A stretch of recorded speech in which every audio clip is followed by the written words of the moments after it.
Whoa, imagine that. Nobody's here. Oh.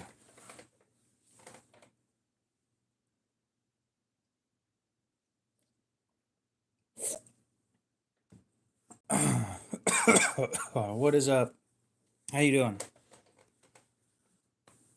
Oh, man. Way earlier stream than I usually do.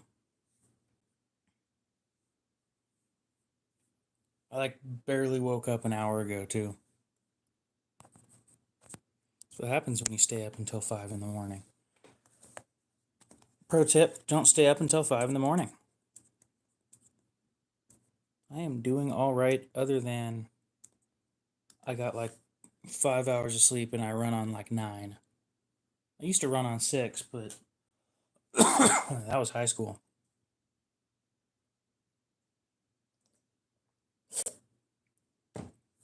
And I was a little different in high school.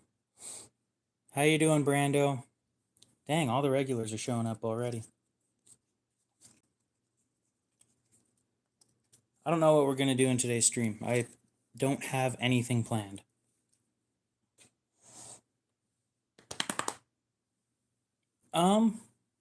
She hasn't been complaining about it. So I'm going to take that as a good sign.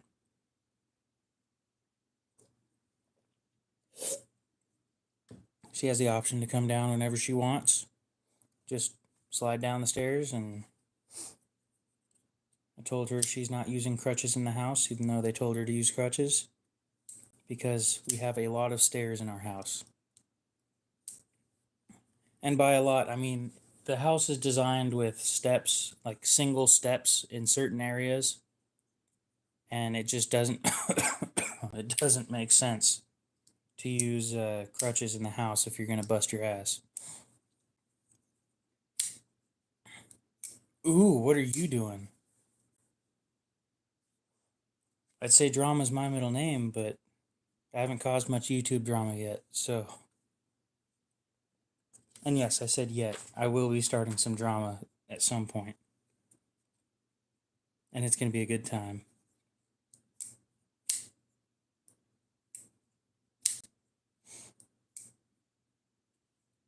Oh, yeah. Dude.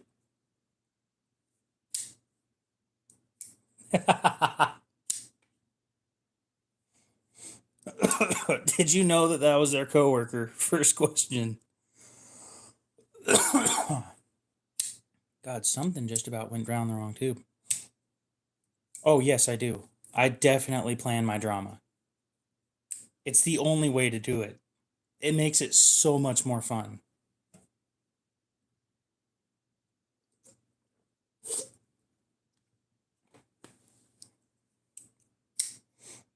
Going after a company when they deserve it is peak. It is the best right there.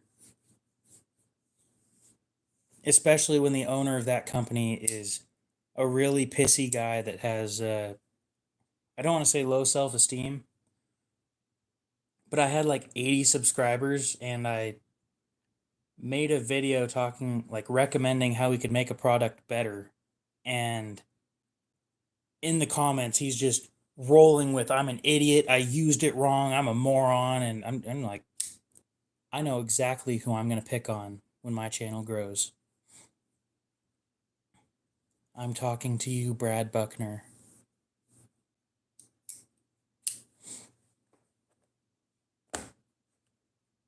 And yes, I pick on companies. I don't pick on people.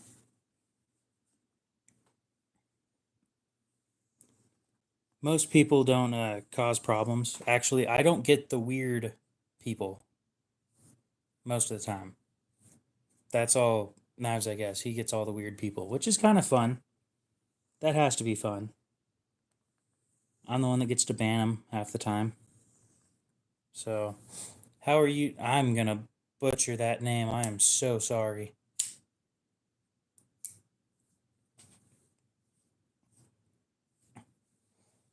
I think I screwed up Brando's name the first time I said it too, but I screw everything up on that.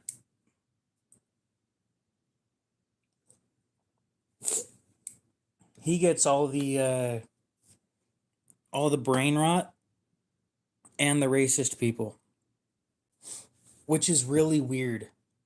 Now, I get the political people, and I don't mind talking about that stuff, but his channel is completely different. He doesn't do he doesn't deal with racism or politics or religion, and I don't mind talking about most things.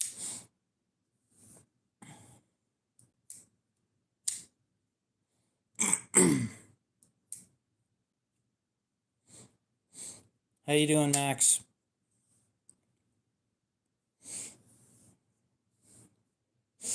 I don't see why that would cause drama. Is that Caden? How are you doing? Dude, I can't wait to make a video with this and open it and show it off and then take this out and replace it with the real one. You know how awesome that's going to be? So I actually have a sample of one of these in my hand. I'm so excited. It's going to be awesome. My day is going all right. I have nothing planned. I think I have the next 2 hours or so clear to do whatever I want on stream that won't get me banned. So, cheers to that. We're going to have probably a pretty boring stream, but we can talk about just about whatever. So that's good. Not that everybody here is into watches. Somebody figured it out already, too. Damn it, I forgot his name again.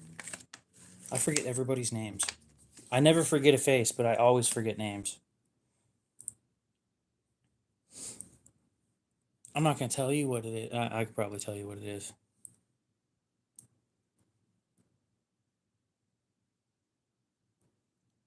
On the ZT Auto, the ZT Auto is broken. This one,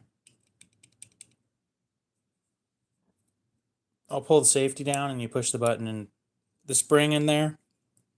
There's a spring that's the shape of a sphere that's in here that you push this up against, and it's sideways so it doesn't spring. So at the moment it's broken.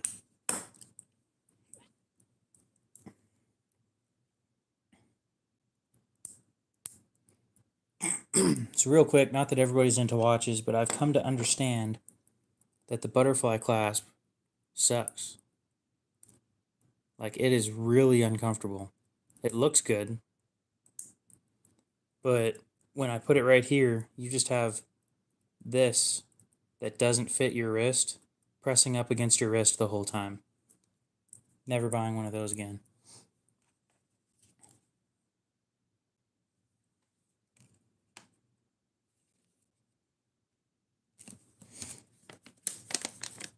It is. It's, I'll show you guys what I mean. I don't mind taking it all apart and stuff. It's pretty easy.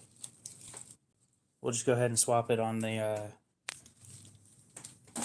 current watch. Take like a couple minutes. Yep. If it wasn't in Nitro V, I'd like it a lot more. So yeah, to take this off, we get the this tool. It's got a little fork on the end. You reach in here. And what you're reaching for is called a spring bar, like this. And you press it right here and push down. And it has a spring in there. It's soft. Nitro V is soft. That's why I don't like it. Okay, so that comes off. You pull out the spring bar, and this comes with it. You reuse this spring bar. And in this case, I guess you didn't have to pull it out, but put it right back in. Open this.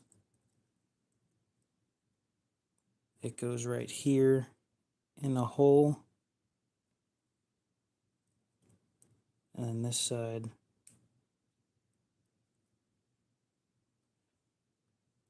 Yep, want to make sure that you get it right because, there we go, because spring bars go flying when you don't get it right. Okay, so how this works is I have a specified spot that fits really well. You pry this apart. Give me a sec. Like that. That bar goes through the hole that fits you properly. So we'll sneak it in until it's in the one that fits. Right there. And snap that closed. And the whole point of this is so that you don't have to put the thing in the hole every single time. Okay, so then put the strap through those. And now you have this piece of metal, if it'll show it right, pressing up against the bottom of your wrist all day. And it is just so uncomfortable. Now they make other versions that aren't the butterfly clasp that are more comfortable, and I'll probably be getting one of those. But it's like $13 that I regret buying, that I regret spending on this. Not much I can do about it because I'm past the return period as well. I don't know about AEBL. It's softer than 9CR though. It is definitely softer than 9CR.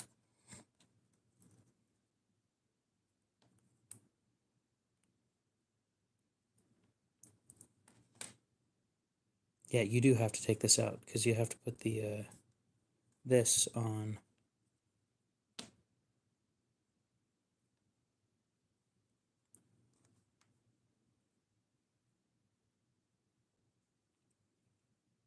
Let me think of I think it's softer than 14C.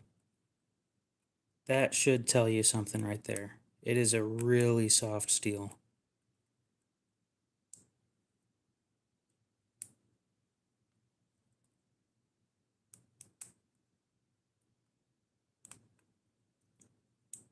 Damn.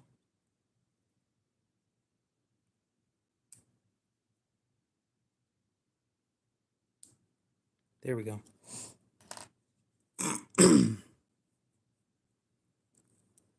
So yeah, I just decided that I'm gonna roll with the regular strap the way that it was designed until I can get one of those other clasps that I've been looking at. And it's like the clasps that are on most bracelets, most stainless and titanium bracelets.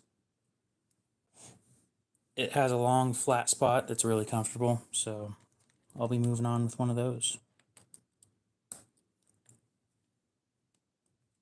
Yeah, all this stuff.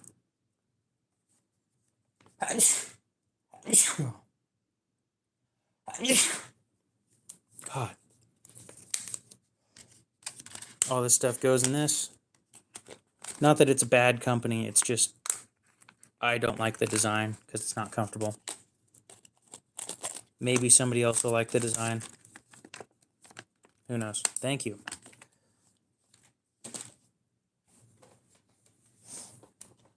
And then let's put the spring bar tool away.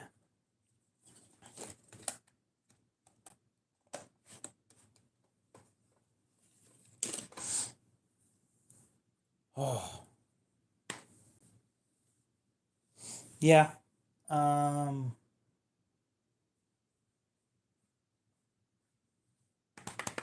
Why do you want it specifically? Because I might have other things I recommend more than that. I didn't have much time to tell you before I left. I know that. So you were looking for something in 14C, right?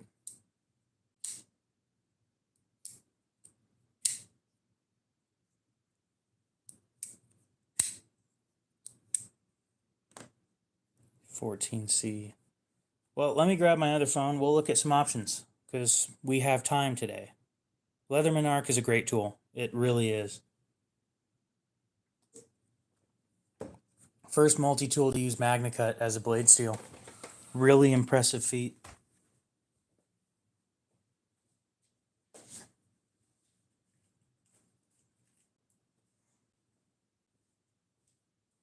I don't have one, but I've messed with one, and they're fun to play with too.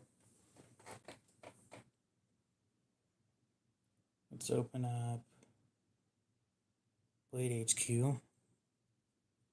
It is a large collection, dude. It takes forever to go through. Now we'll search view all knives. And then the downside is when you click on anything,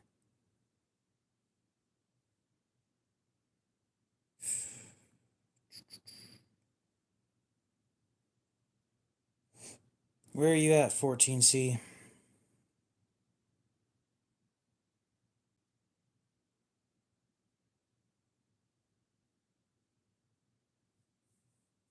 I think I scrolled too far.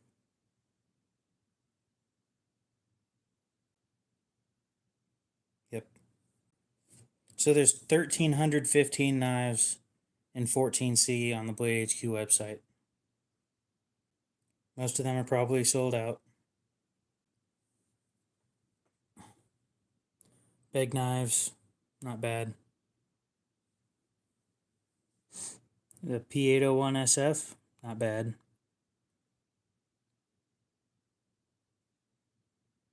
I might get one of those. I don't know. Not getting one of those.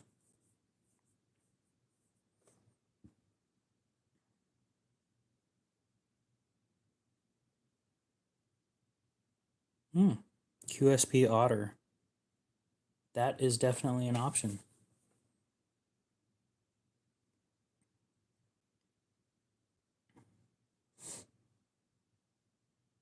Now, I'm not saying I try to stay away from 14C, it just kind of happens.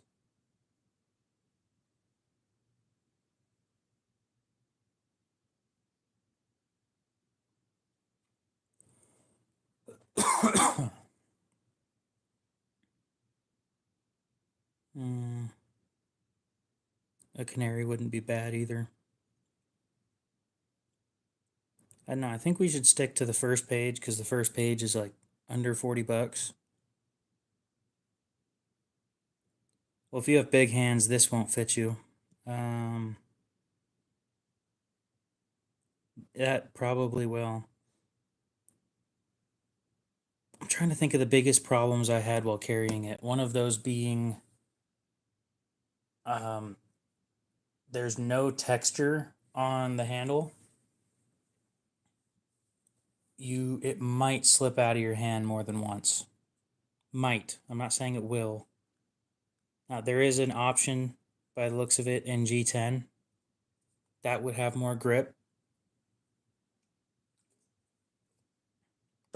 I know not everybody likes orange, but you can have it dyed, or you can dye it yourself. You know, this might not be a bad choice right here.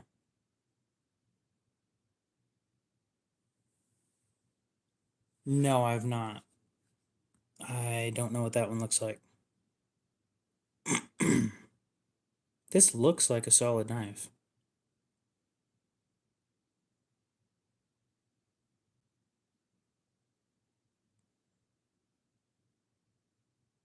Okay, well, let's hope it stays that way. I just don't see that being a problem, honestly. I'll look into the riffle here in a sec, but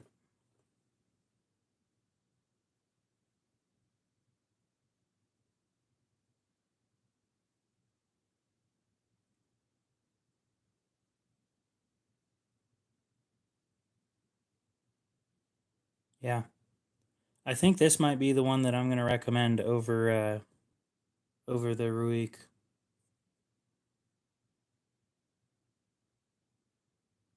$39.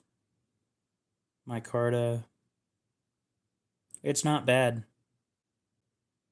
Is the black one on sale? Nope.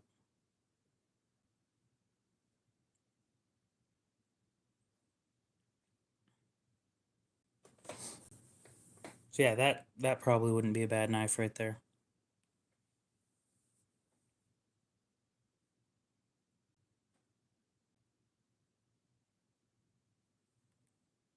Oh, yeah, I've seen that one.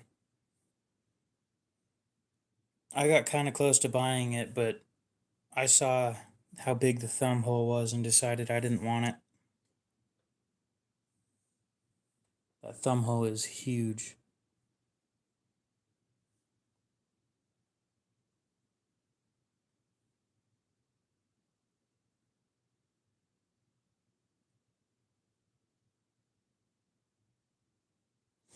So yeah, that's the name of the knife in case you're interested. You can take a look at that later if you'd like. Or now, I don't really mind. Do what you want. EURUS. We'll put this right here. Do I have anything that I can draw? Okay, cool. That's what I was hoping for.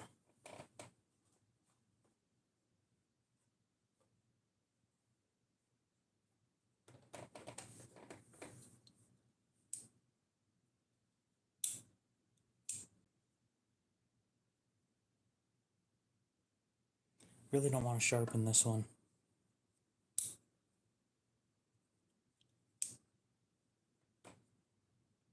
Is it at least sharp?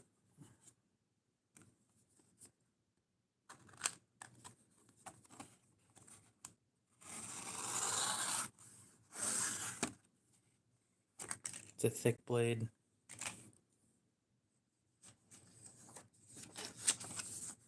Test with paper real quick.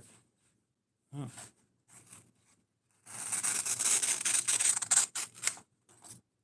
That is not sharp. The knife looks useful, or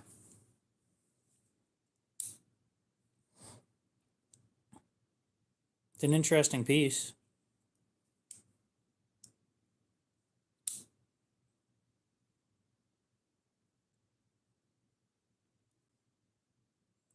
I am not, but I'll look into it real quick.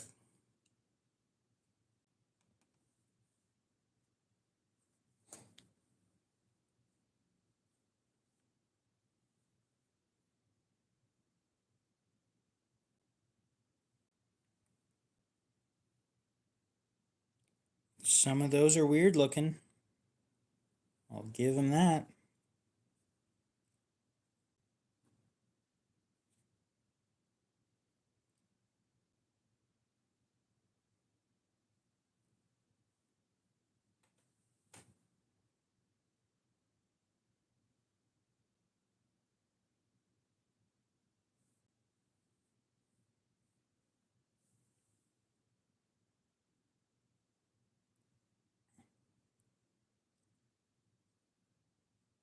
Hmm. Yeah, I don't expect heavy when I see 3.5 inches.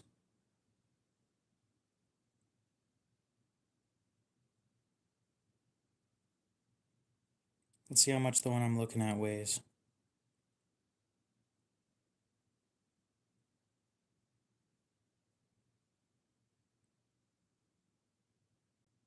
4 ounces, damn.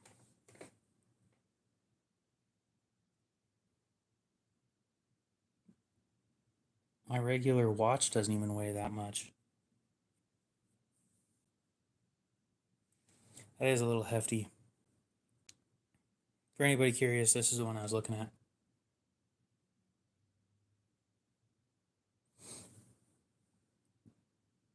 $70, but they're sold out. 3.77 ounces. It's a lot.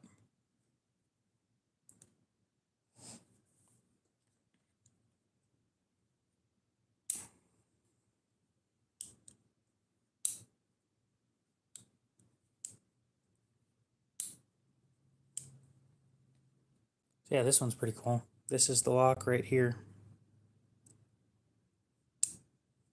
So you push down on that.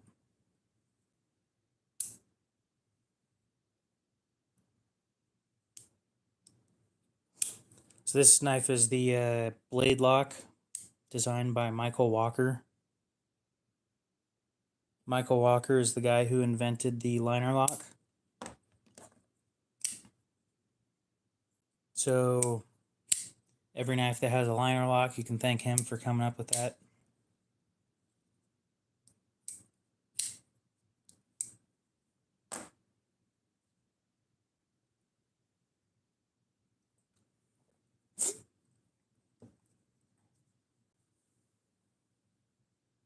Okay, well, I guess the longer that takes, the better.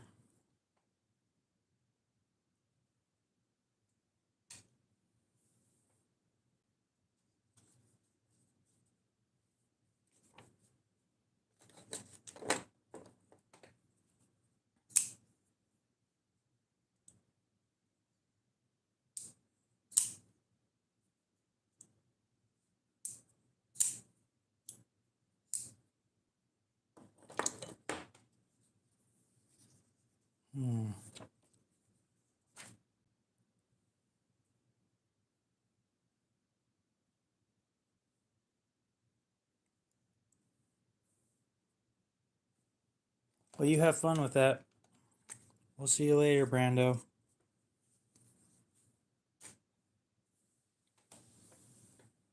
Now, what should we talk about next?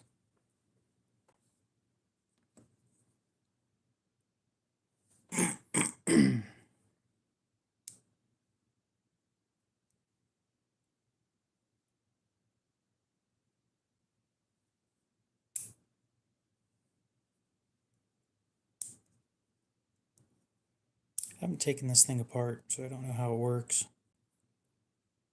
But I kind of don't want to because I don't know how it works. He'll show up on the next live stream. Who knows?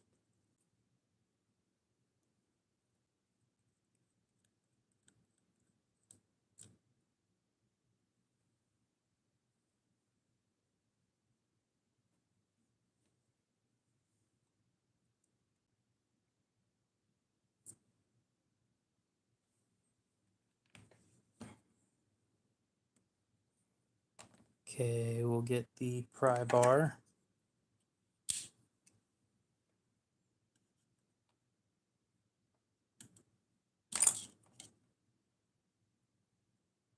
Awesome.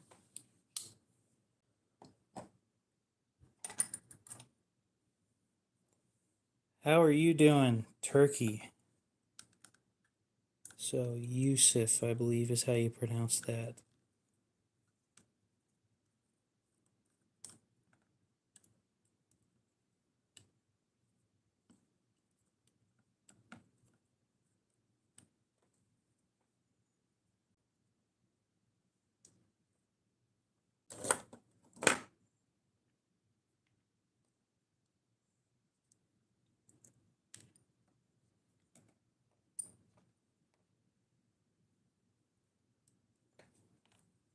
Okay.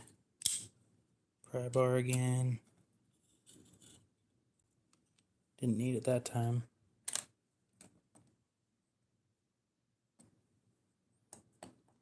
Yeah, this is the first time I've taken one of these things apart, so hopefully it goes well. Appreciate you sticking around and watching.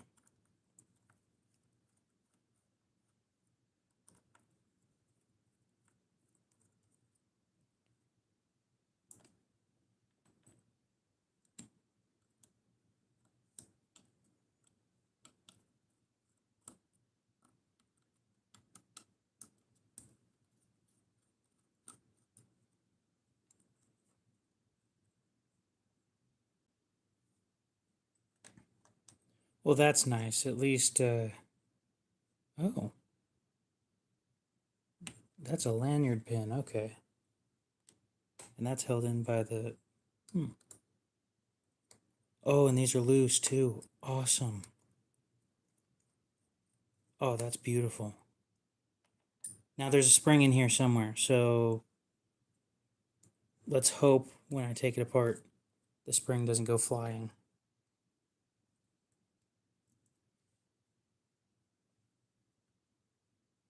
You know, I have a long playlist specifically for people to fall asleep to, right?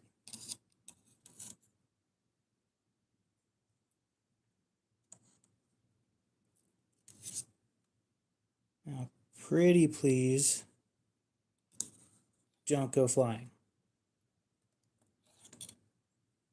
I know that's a lot to ask for. Backspacer.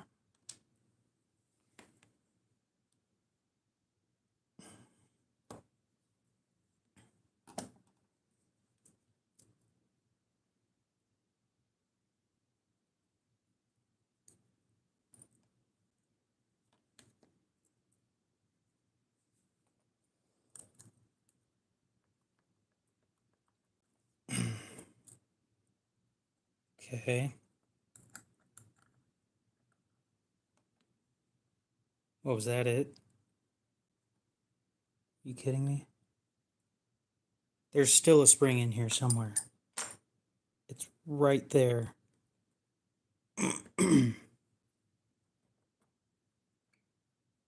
Oh. Well, that wasn't bad. Okay. That's how it works. I thought there was a cutout in the liner that locked into. It locks in right here. I had no clue. That is wild. So it's not the kind of spring that I thought it was. It's right here in the blade, a coil spring. That explains so much. Oh my God. I'm sitting here worried that the thing's going to blow up. The way it's designed, it's not going to.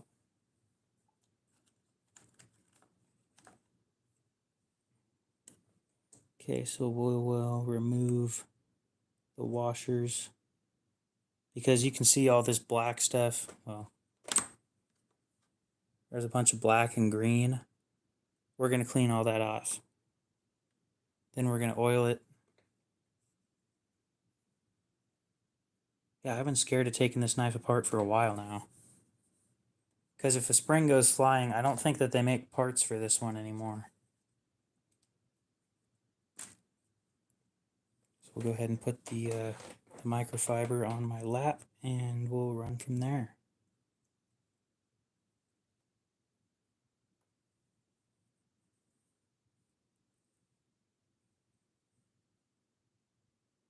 Okay. Looking good. We'll go ahead and pop the oh boy, that's covered in a lot of grease. I don't know why you'd put grease on that.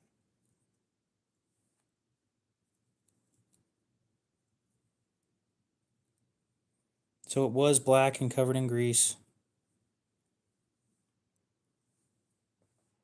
Now it's shiny. So here's all the parts, by the way, other than we haven't taken this piece off right here.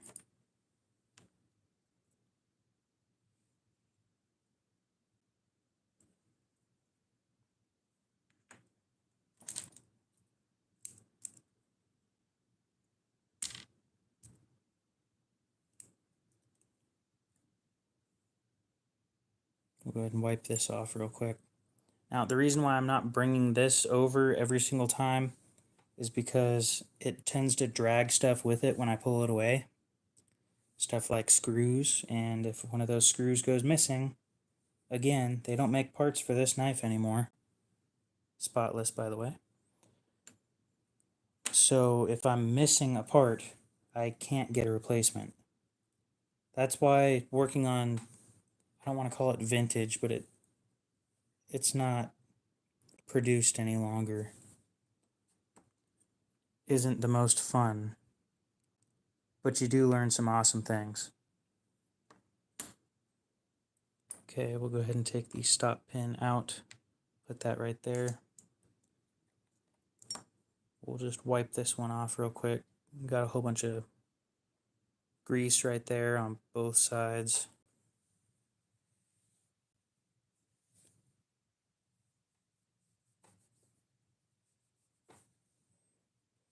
So that didn't take everything off. There's still some stuff up here to take care of that. We use an X-Acto knife with a flat blade. I'm willing to bet that people are talking, but I can't do anything. Oh, nope, nobody's talking. Okay. We just scrape it off. This is a bead blasted finish.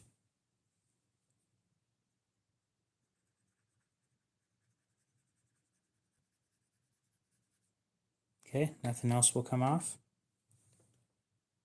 So we will move on to the next part, which is the blade.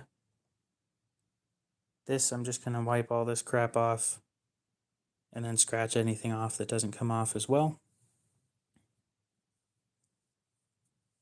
And again, I'd show you guys what I'm doing, but if it pulls stuff off the table, then we have a problem.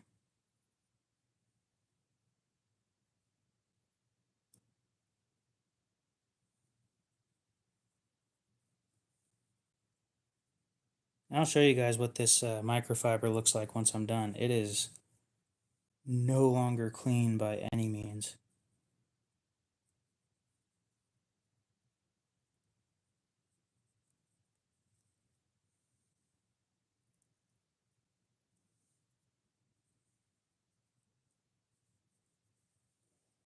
Okay, so the only spot that I can't get to...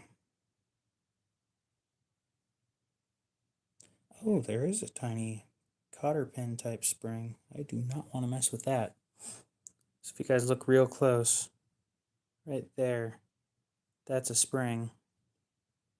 And I can't move this out of the way to clean behind the lock. So I'm stuck with that being a little bit dirty. But I wiped everything else off and it looks great.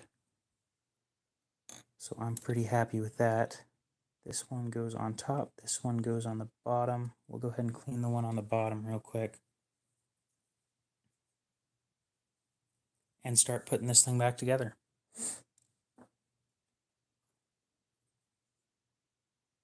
So there goes that. Next we will put this one with a little bit of scented mineral oil there, and on the other side, and drop that on. Then a little more right there and there. Now I just want to make sure that is the right side, because it looks like we'll put this on together. Oh yeah, I don't typically forget where pieces go. Awesome. That is the right spot. Put a little bit of mineral oil on the pivot area in here.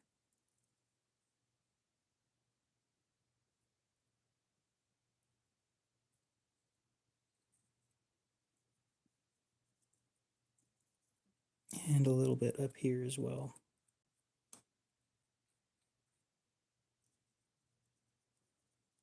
That feels a lot better.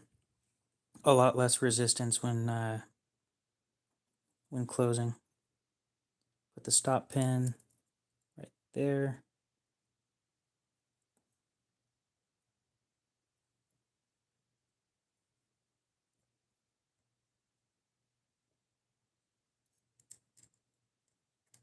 There we go. Much better. Now we will pick this one up. Go ahead and clean. Ooh, yep. That's what I get for trying to clean it off with my fingers. A whole bunch of black crap all over my hands. Okay. Drop right there and right there. And we'll drop it on. And right there and right there. Okay. Next up, I want this part, the other liner, which we can clean off a little bit better down towards the handle area of it, which doesn't look horrible.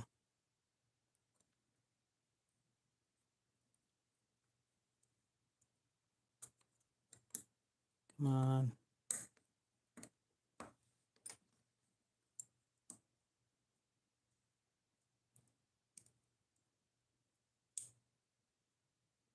Beautiful.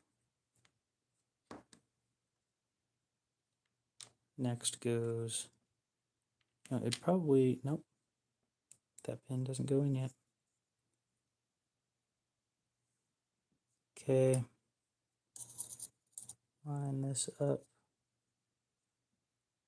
This goes right here.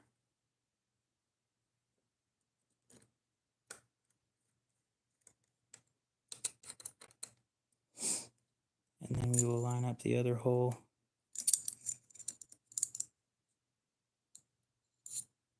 Beautiful.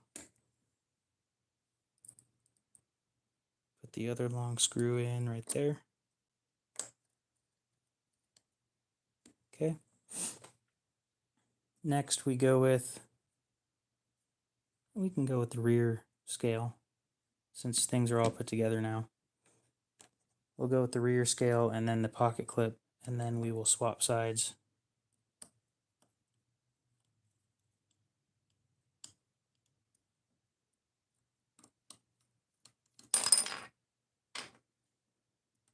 At least nothing went flying. Okay. The pocket clip now.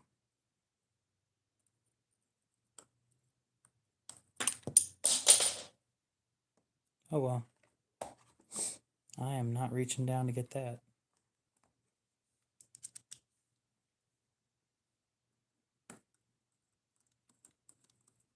Like it went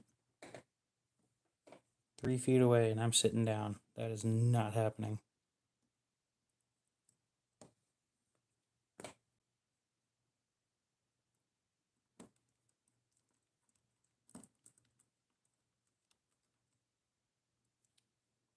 Now these don't need a whole lot of torque on them. You just go until they stop moving. And then go just a little further. It doesn't need a lot.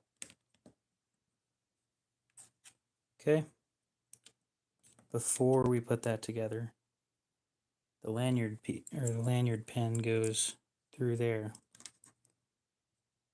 And then we drop this into place. This goes right here.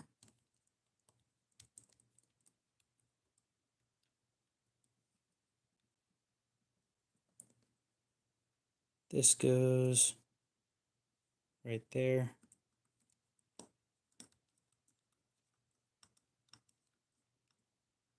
Wonderful. This part I haven't cleaned off yet.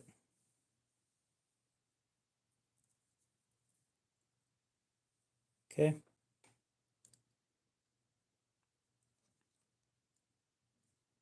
Goes right there. Then this part.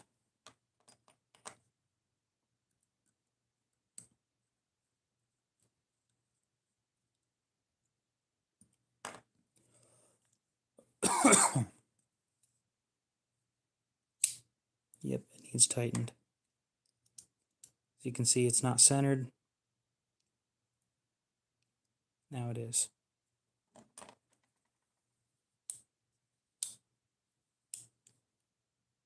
It's a nice and smooth lock. It's really interesting.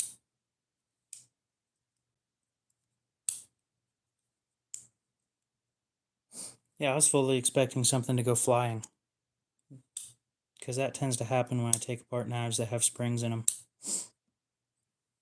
I didn't realize this whole thing was running on a tiny pin that's sitting there that goes through the blade. I know you guys can't see it very well, but it is right there. I think it's an AUS 6.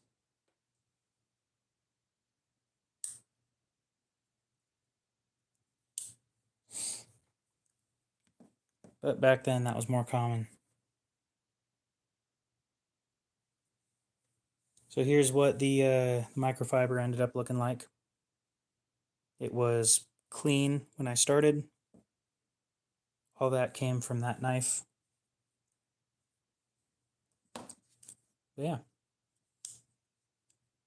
Nice, clean, and smooth. There's a lot less grit to it. There wasn't a whole lot to begin with, but it is so much better than it was.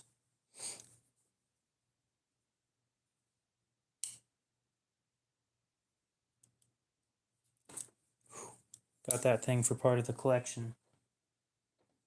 My personal collection, not the channel's collection.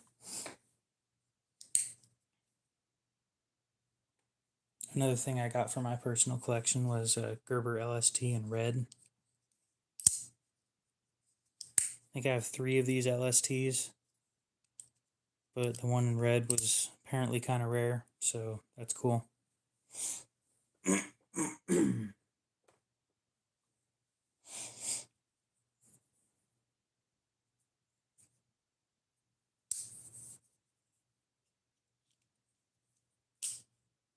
Probably sell that to a pawn shop here in a couple days. Not the LST, but something else that I'm holding.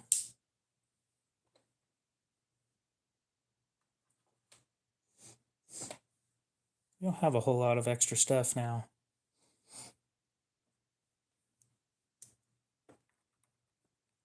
And unfortunately, I have to grab that screwdriver too.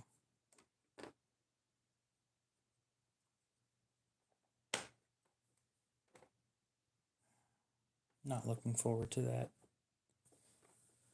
But what do? Something goes flying and then you got to pick it up eventually.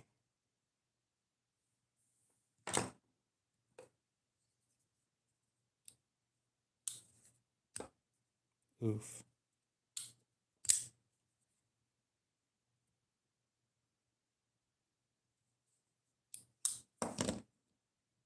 Now, I'm going to take a bathroom break.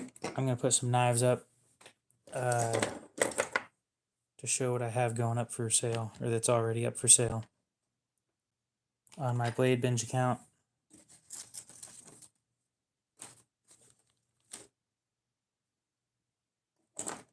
I know I got all that stuff on the table.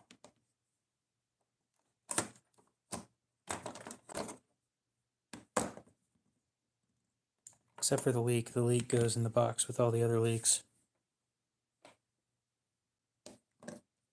So yeah, I'll be back in a bit.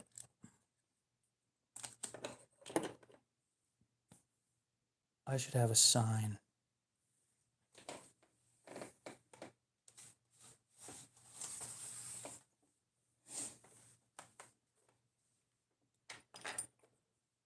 I'll make a sign before I go.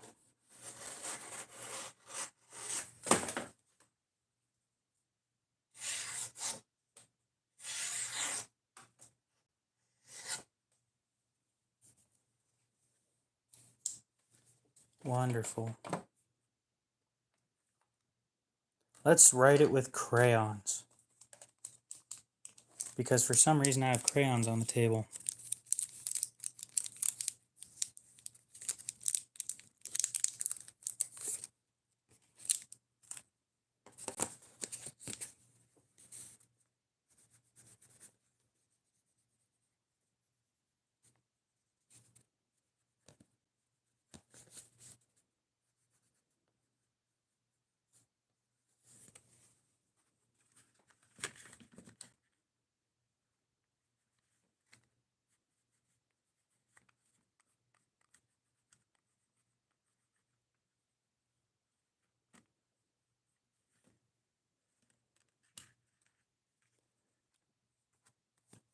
This will be perfect.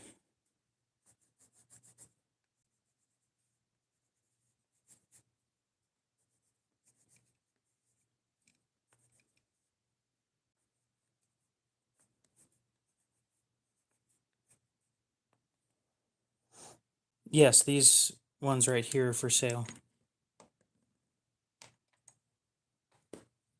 How do you spell eventually? Is it 2 L's?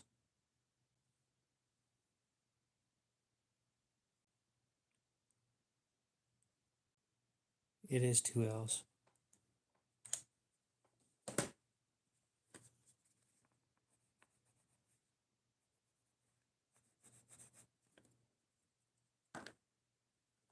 Bam.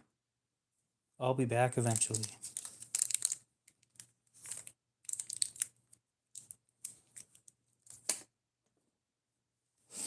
Um, 35, 40, 50, 35, and 45. They're all on Blade Binge. If you look up, this sucks because you can't look me up on Blade Binge. What you can do if you want to, I'll show you a QR code. You can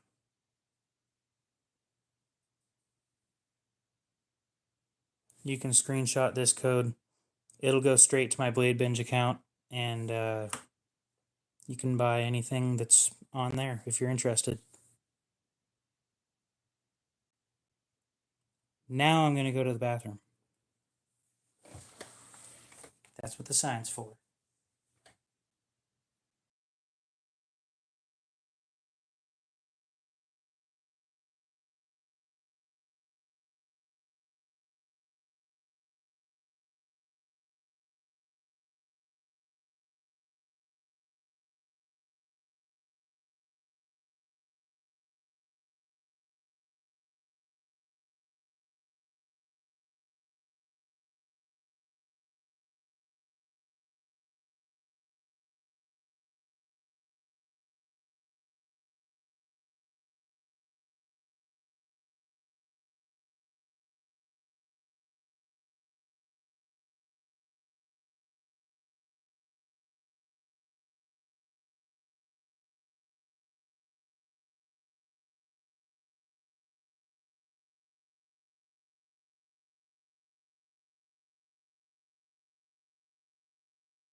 So my first video on this account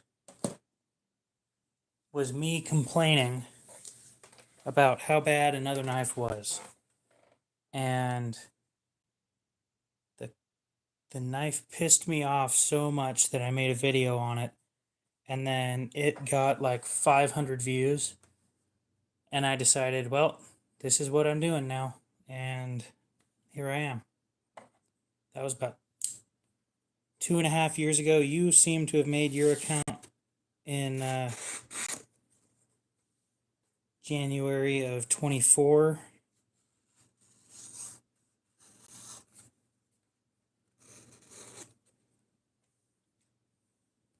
Like, I'm the king of excuses, but I tell people don't make any excuses. Just throw something up there and see how it does. How are you new people doing? Yep. I'll show you my first video. It wasn't great. The phone that I used for it got smashed a while back.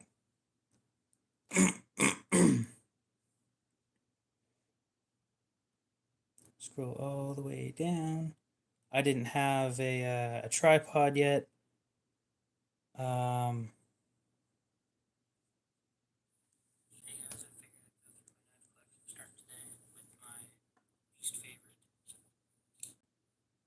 Really crappy.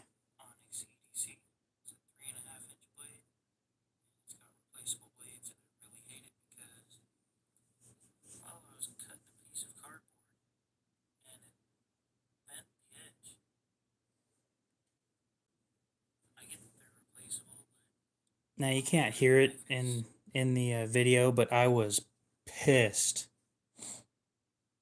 when that happened. And I was so mad that I had to make a video on it telling people don't buy this. And it got 500 views in the first 4 days or something, and I'm like, well, yeah, it was a replaceable blade. But my complaint about it was I was cutting a box, I was cutting cardboard, and the edge just rolled over. I've never seen something like that happen before, where the edge just completely rolled over to one side and it was done.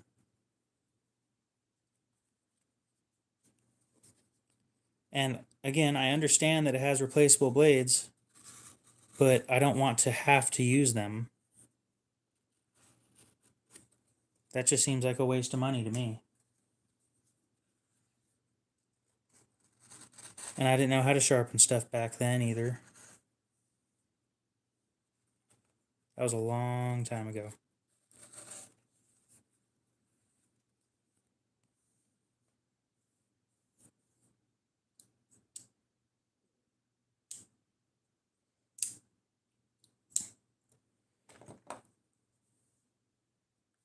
You don't need to be most channels, okay?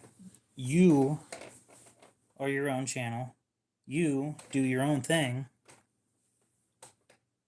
You'll find out what works and what doesn't. It takes time. You have your own thing that you'll be doing that's not the same as everybody else. So don't be thinking that you need to be like all these other guys. And my recommendation is don't think of it as a job. Think of it as a hobby. Because if you start off thinking of YouTube as a job, I'm 2.5 years in and I haven't made a cent. Okay? If you think of it as a job, it's gonna destroy your mental health with that. I don't know if it's possible. You'll have to check where.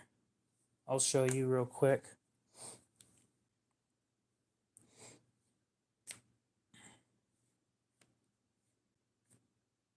Yeah, that is exactly what I'm talking about. That kind of crap.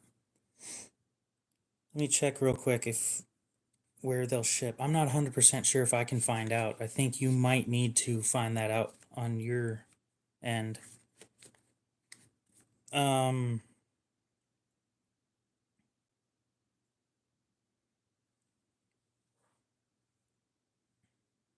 is there a way to, oh yeah, we'll just ask their little message thing. Send us a message. Do you guys ship from the US to, how do you spell that?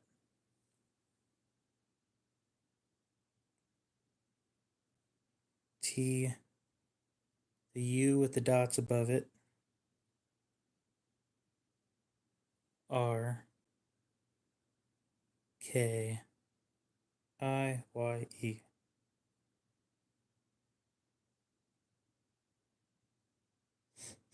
We'll have one of their employees respond to that, and we'll see where that goes. So I'll get your question answered if possible, and we'll see where that goes.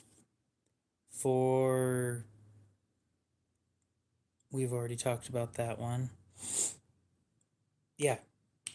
Don't treat YouTube as a job. You'll come to resent it because I thought of it as a job at first, and I was a year in. I made no money off of it.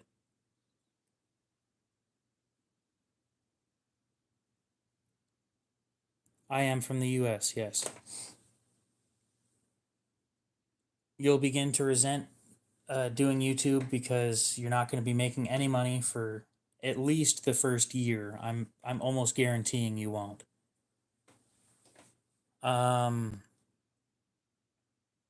If you think of it as a hobby, it's more of a when I'm bored, I can do this. And there you go. Consistency, it's a big deal. I recommend finding an upload or a day to upload. And what you can do, I'll teach you something that I learned.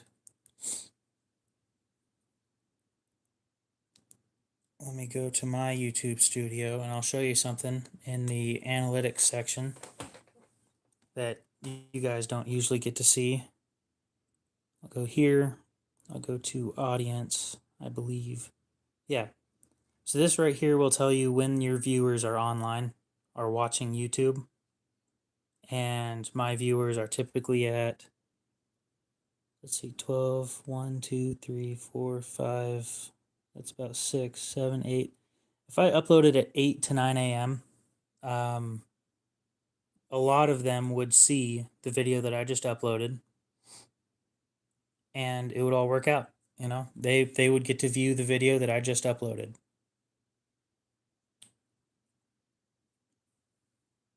I get all the ladies. 6.8% of the people that watch my channel are women. Woohoo. Not that that's very helpful, but you know, that shows up from time to time. But yeah, you'll need to find a time to upload, what days work best.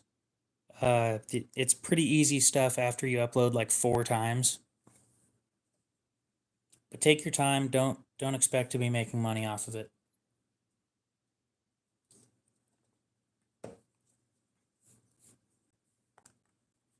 I refined the I'll be back eventually thing.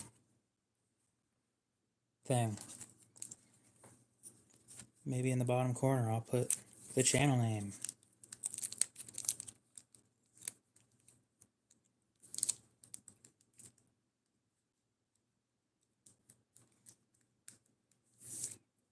I have, and it never ended up well for me, so I'm not the person to ask.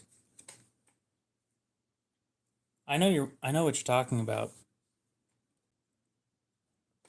I just carry a regular knife. I don't see a point in carrying a small keychain knife.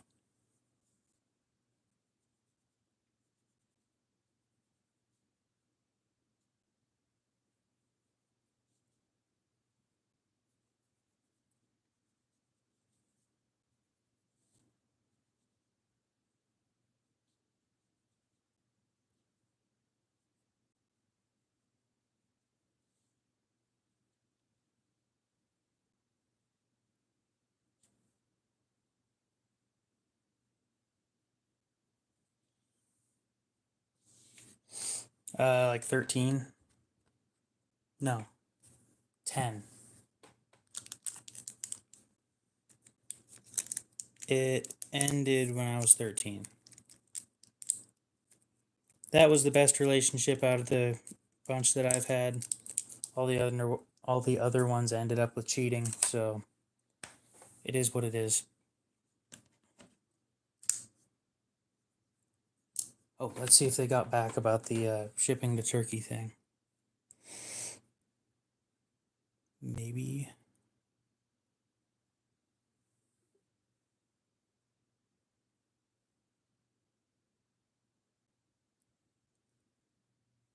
I'd focus on yourself before you try and focus on somebody else. Getting in a relationship is more of a hassle than you might think it is. Now, I'm not saying fix everything about yourself that you want fixed, but there are some big things that you should focus on before getting in a relationship.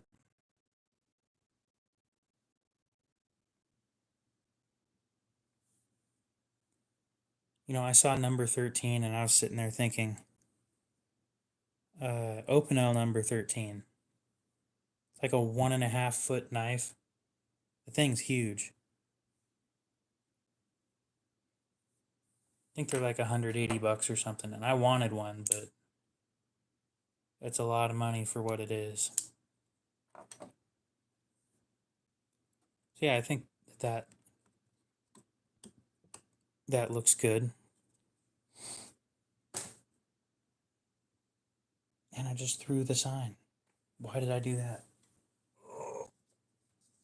Oh, God.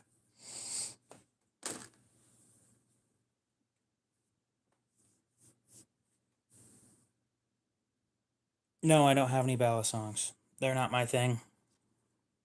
I have a lot of spring assisted and a lot of manual opening knives, though. A couple of autos. Well, if everybody's telling you that, I want you to look at it this way. If everybody's saying the same thing, like everybody, they're probably right. I'm not saying that that's 100% true all the time. But if you ask 10 people the same question and they all get the same answer, then they're probably right.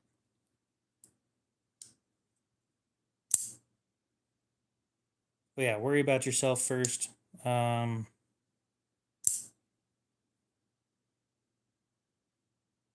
good at giving life advice. I'm young though, so I did get a balisong / butterfly knife guy. Yes, I don't get all the people that Knives I Guess gets. I don't get the people asking to be a mod.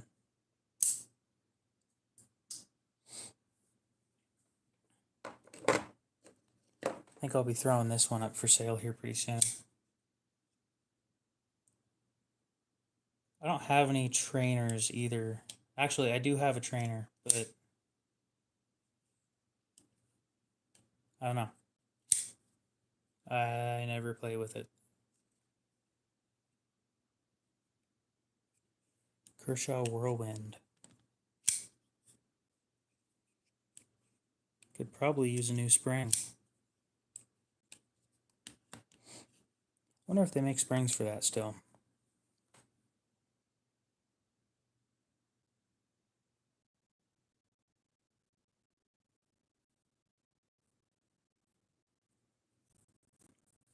By the way, I still haven't responded. I'm 23. I think everything is legal to carry here in my state. I have a lot of pretty cool knives. Most of the ones that I consider cool, nobody else would consider very cool, but I'm trying to think of if it's on the table, I hope. Nope, Idaho. Way more dry. Um,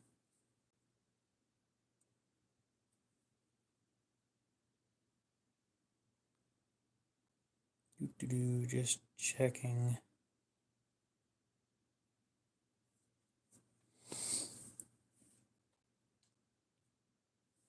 I don't know. I don't like the thought of dealing with hurricanes. So, yeah. Like the only knives that I think are illegal to carry in my state are self-propelled knives, where you press a button and it goes flying. Like the blade just goes flying out. And I'm not referring to stuff like a push button auto or anything like that. This is perfectly legal. The ones where you press a button and the blade detaches, yeah, like a ballistic kind of a thing. The blade detaches from the handle and just goes flying. Those aren't legal here. And I think specifically Bowie knives that are over 6.5 inches, like with a blade that's over 6.5 inches, because it's considered dangerous.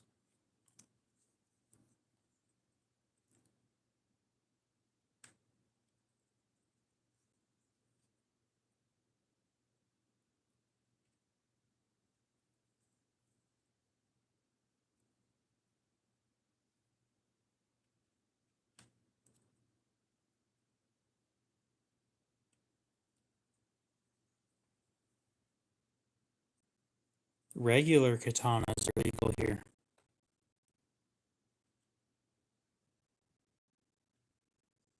I can walk outside with a great sword. Genuinely, I can literally walk outside with a 6 foot sword and nobody cares.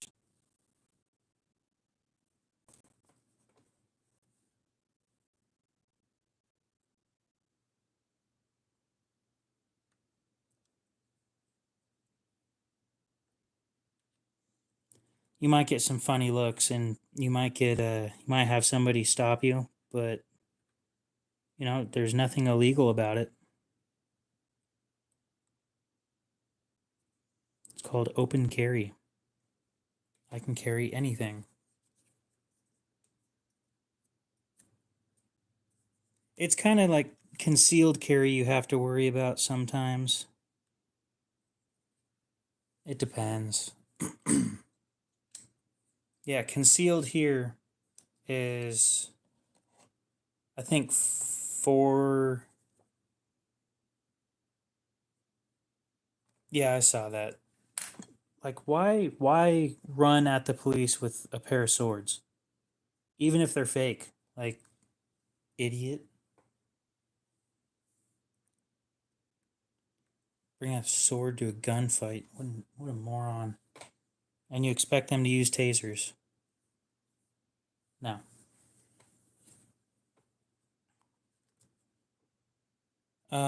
The concealed carry laws here are push button automatics that are over 4 inches you can't carry concealed. But if it has a pocket clip and you're carrying it in your pocket with the pocket clip out, it is not concealed.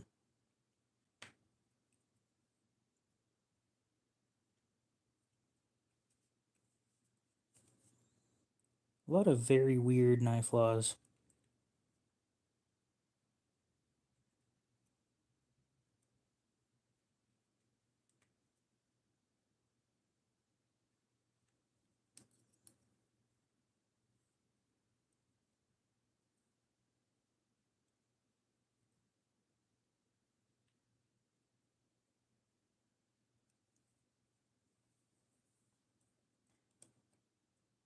Yeah, that's a stupid, stupid law. But the problem is in Europe, they took their gun rights. So now people use knives instead of guns.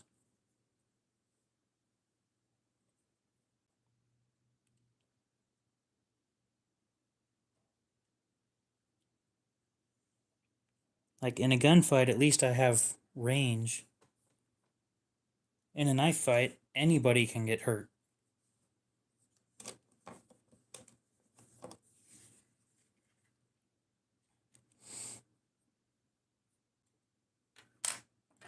And you know what's wonderful is I don't mind talking about foreign governments because I can have opinions here in the US. What are they going to do? Extradite me?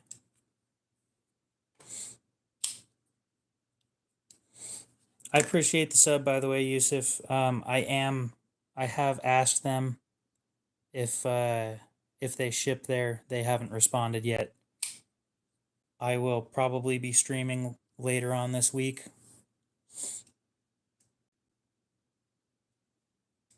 Before you know it, cars are going to be banned. It's just a 2,000-pound missile. I mean, seriously. How many people die from car accidents every year?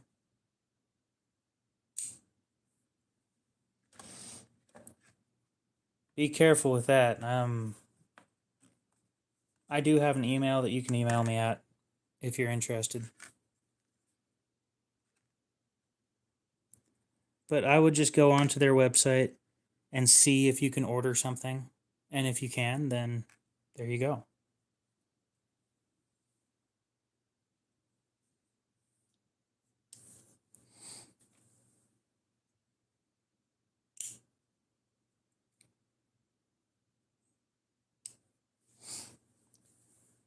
Oh, I have so many more than just that. My collection is huge. I'm not going to pull them all out, but there's a lot. A lot.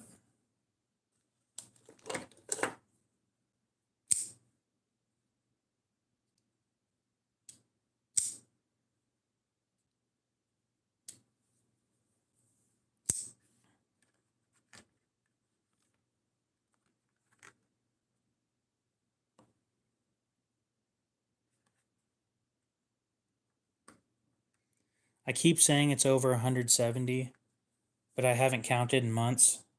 And I buy and sell a lot of knives.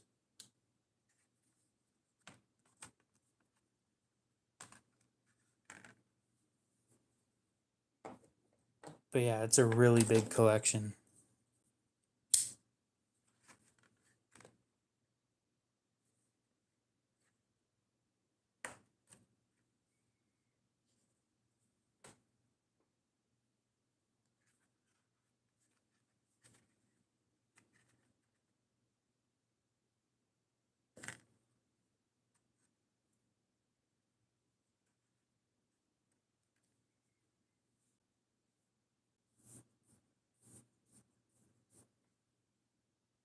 Yo-yos are fun.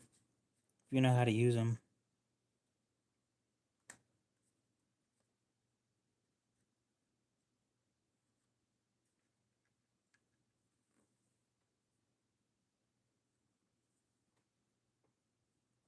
I'm glad I got into the hobby I got into.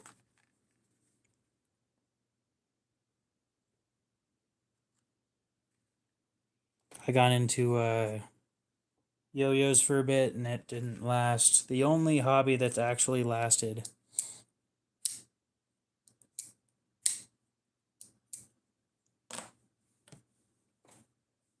was the knife hobby. This one.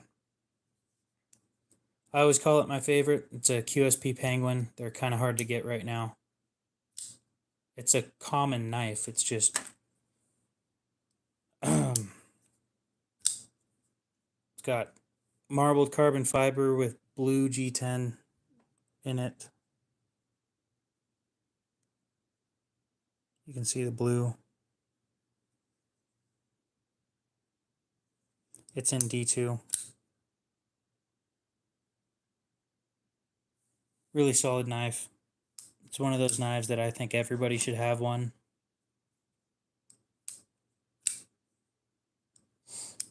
I can't talk about my job on here, unfortunately. I have signed certain things and I just can't talk about it.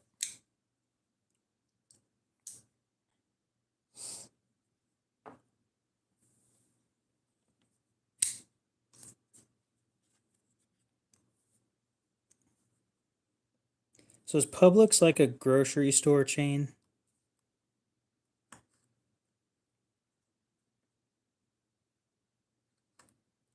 Because we don't have those here. It is not YouTube agreements, no. Nope. Casinos aren't legal here in Idaho. Okay, so it is a groceries chain. Okay.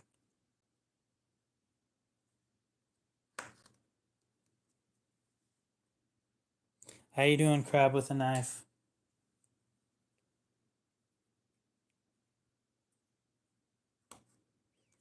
And no, I won't go into answering everybody's question about my job. There's no point.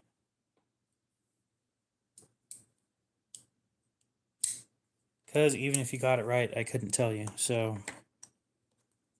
woohoo.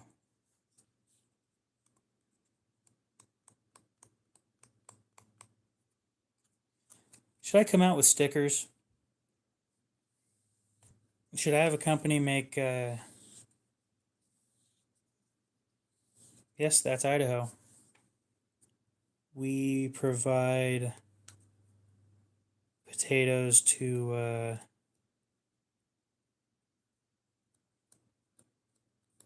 They're not as big as Walmart.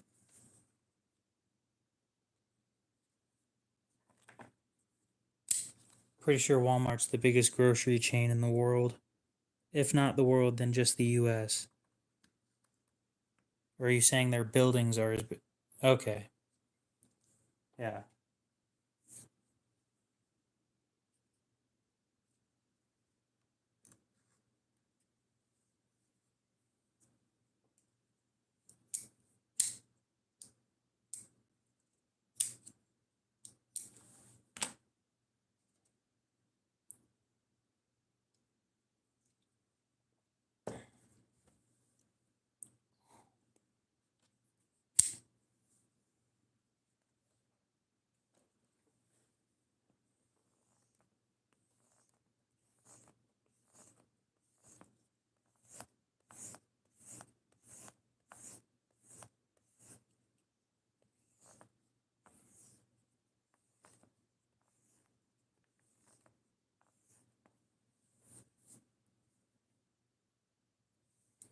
I have one OTF.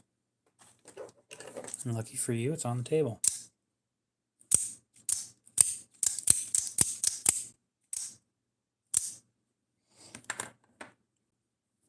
I still need to reach out and talk to them about their heat treat and their quality control. Because as you can see, that back edge is dull. Front side's fine. It's not super sharp, but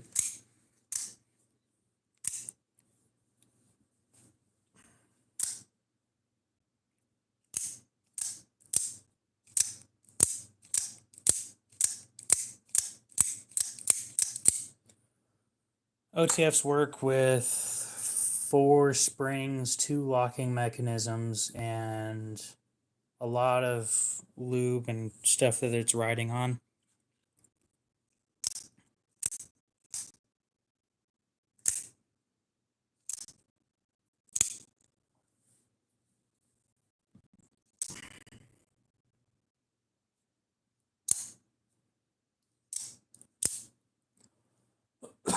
This one's in D2.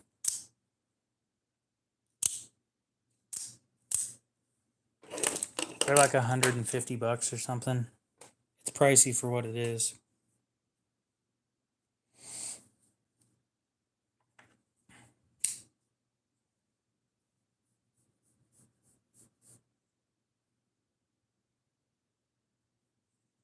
This white one?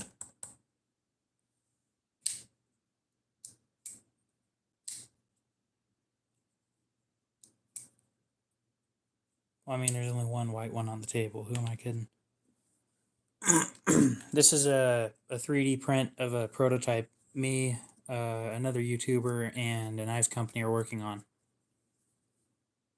It's about half as thin as the finished product is going to be. So the finished product will be twice as thick as this is.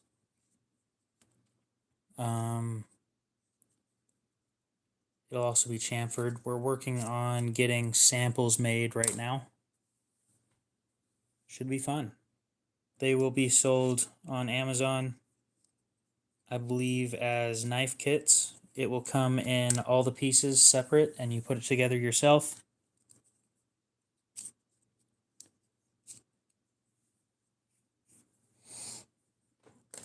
Now, for a channel as small as mine and a channel as small as,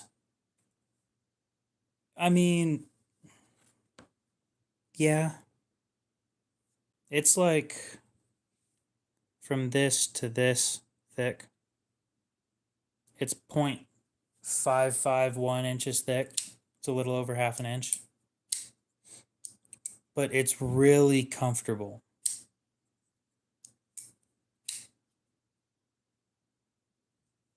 It fills the hand quite nicely. Yeah, like this is about as thick as it is. It's not super thick, but it's really comfortable. And this one's comfortable too. That's the thing about thicker knives is they're thick, but they're really, really comfortable. It's like holding a fixed blade without holding a fixed blade. It's not as strong as a fixed blade by any means. But yeah.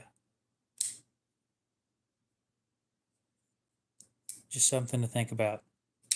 Normally the thicker knives, they feel more solid. The downside of that being when they feel more solid, people abuse them more.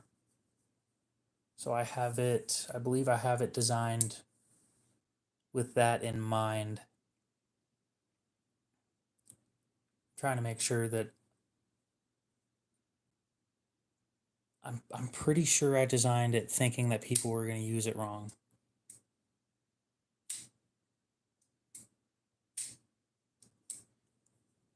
This one is Kershaw Misdirect.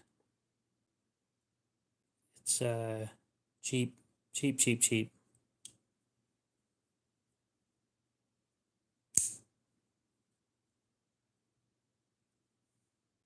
Model 1365 in 4CR.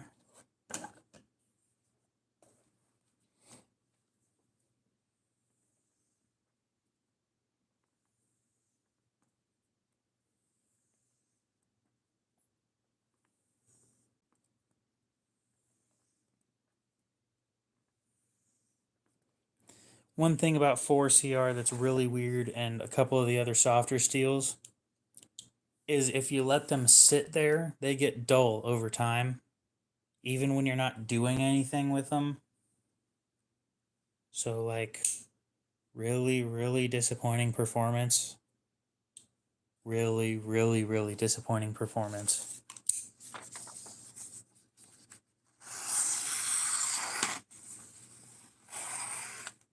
The other thing is they get scary sharp.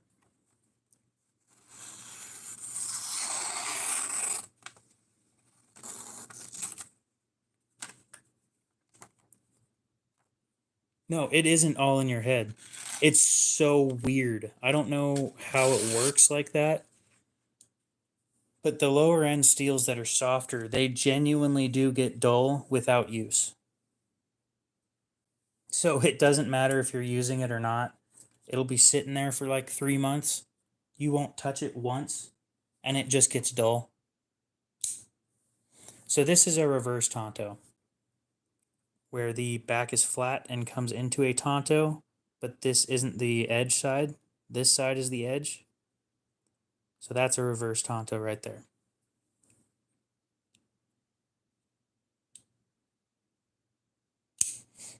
Yep, really, really soft stuff is like that. 4CR, Nitro V is like that, which is why I stropped it when I took it out.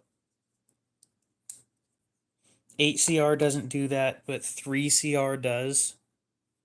I'm trying to think of all the steels that I know of that do that, but it's a short list. A really short list. I just know that some of them do that, and it's really annoying.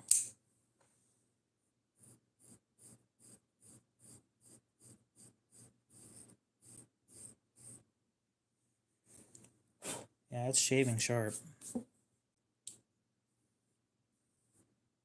remember when I first started sharpening, like I got them sharp enough to cut paper, but not sharp enough to shave.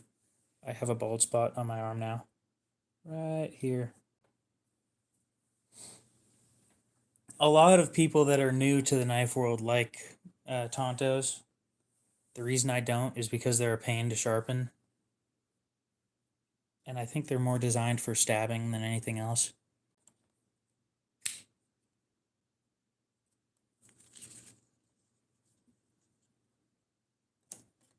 Let's move all these off the table real quick, or out of the way anyway.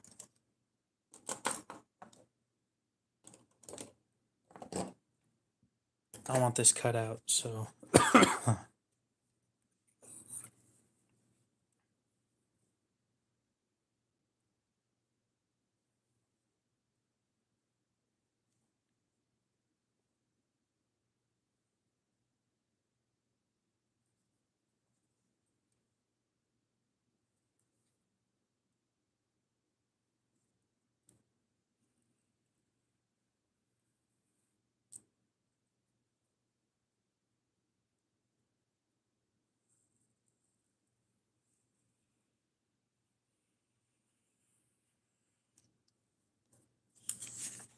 Good enough.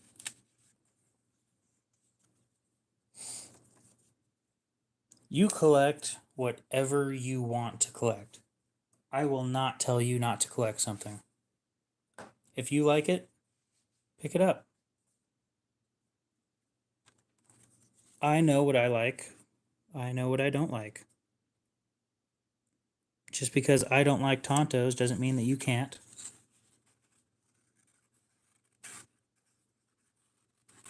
I like sharpening my knives. It's something I enjoy. The problem is they're all sharp all the time, so I have nothing to sharpen unless I buy a new knife.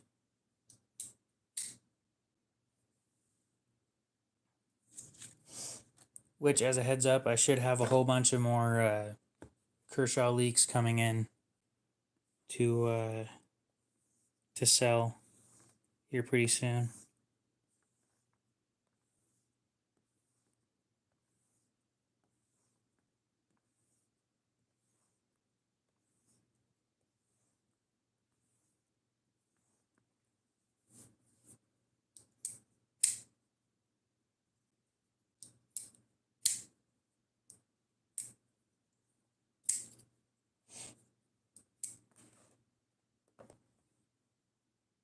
It depends.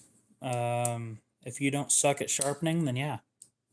If you suck at sharpening, I recommend not advertising yourself as a knife sharpener because you ruin your reputation very quickly. That's why I don't advertise myself as a knife sharpener, because I'm not great at it.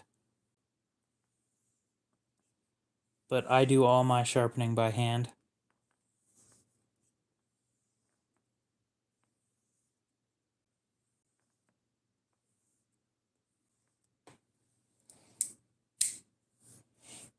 But yeah, I have a reputation to uphold. That reputation is mostly based on not being a turd and honesty.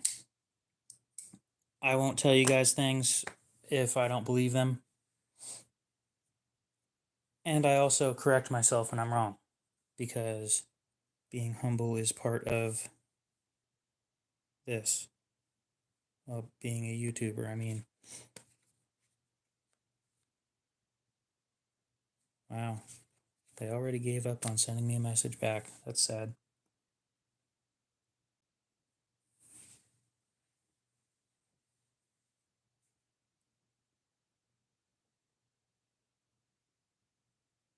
My cat is out back meowing at me.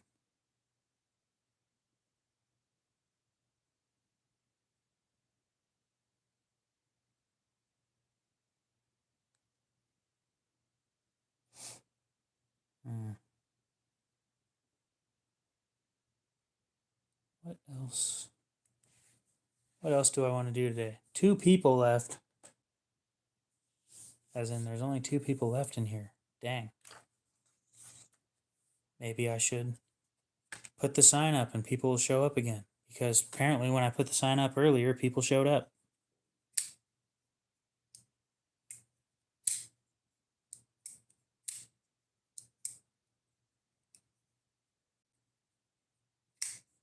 It's also a Monday.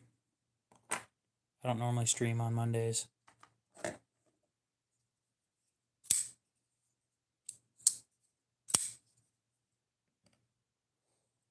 That one will be going up for sale here pretty soon too.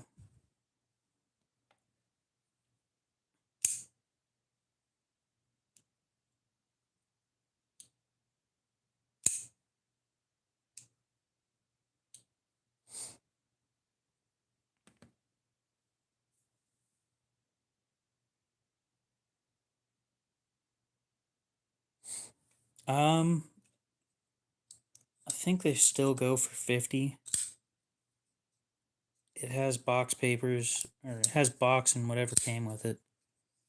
And I think I've only cut paper with it. Let me double check how much they go for. All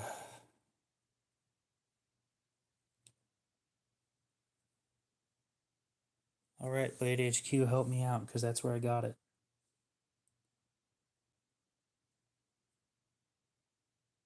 Let's see. CJRB Ruffian.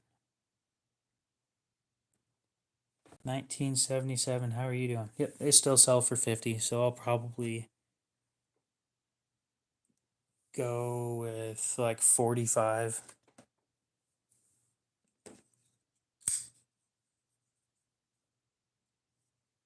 I've just always been scared of snapping the tip off this thing. I never do anything like that. I don't do any prying or anything, but it is a pretty thin blade. And coming down to a tip like that with not much support is...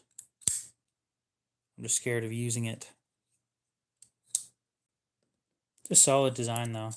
Designed by Dirk Pinkerton. Well, I haven't cut paper with it in a long time. Let me go get some fresh paper real quick.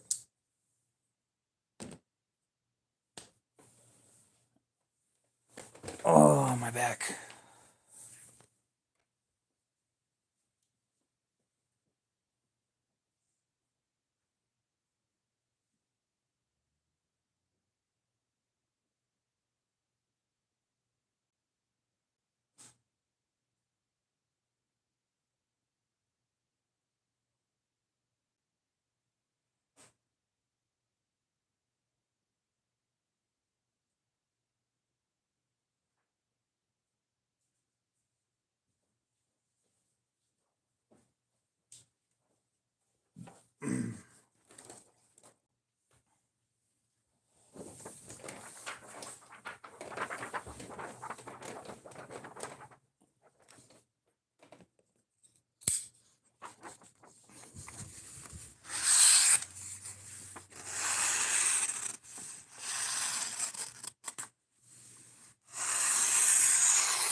Still got the factory edge.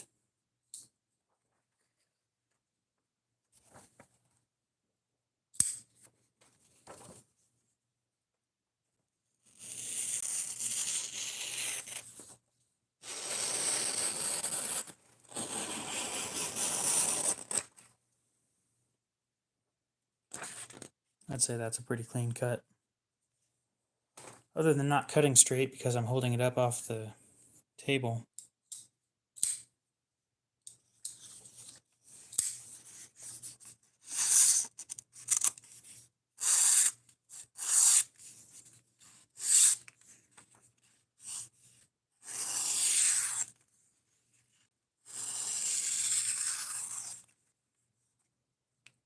Yeah, it's nice and sharp.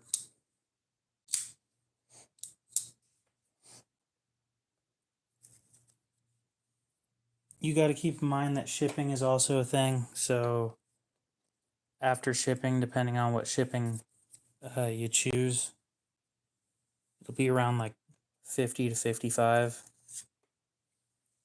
which is about how much they go for new, but I'm just not making that much off of it.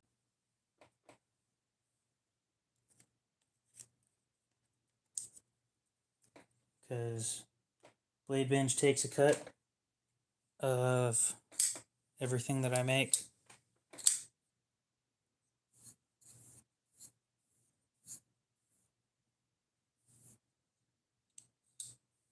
I think 45 minus 7%, I'll probably get like 40 out of it.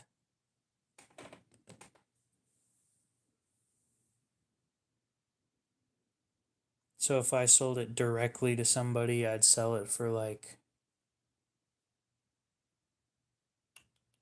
Let me double check how much I'd get from them, roughly.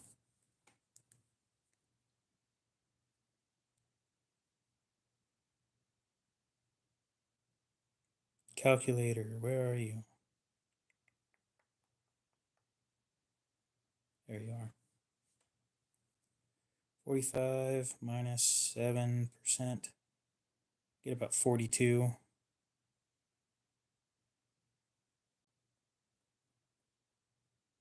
So yeah, if I cut out Blade Binge, which I don't mind doing, I'd sell it for about 49 with free shipping.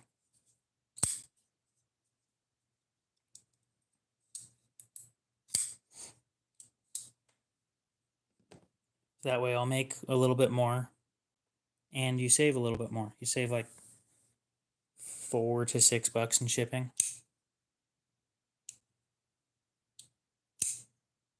I call that fair. I'm pretty sure everybody else would too.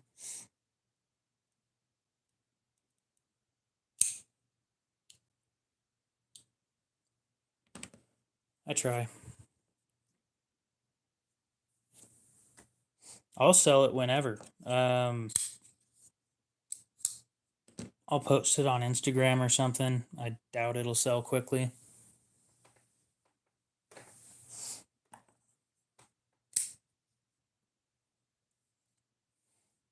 My Instagram is linked in my on my YouTube account, so if anybody's interested in checking that out, you can. I also have my Reddit account linked, but I never use that anymore, so no real point in bringing it up.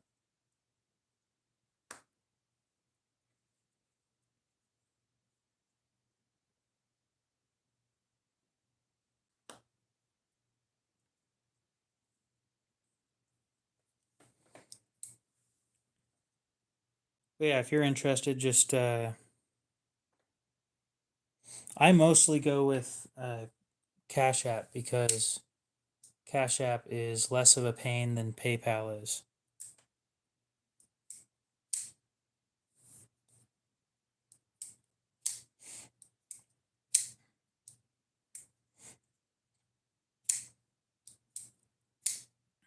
Oh.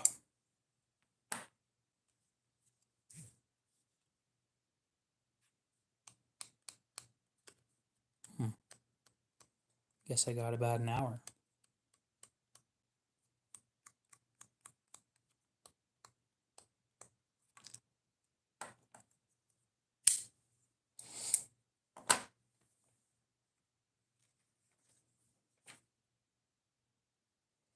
Preferably. I would go with PayPal, but they're a pain in the butt, and frankly, every time that I work with them, they suck. People trust them more, though. I mean,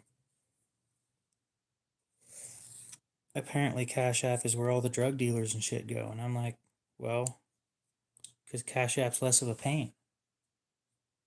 PayPal sucks.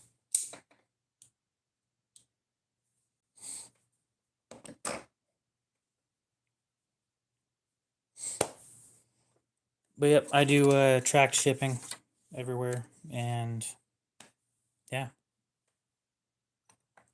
And you would have to download that, yeah.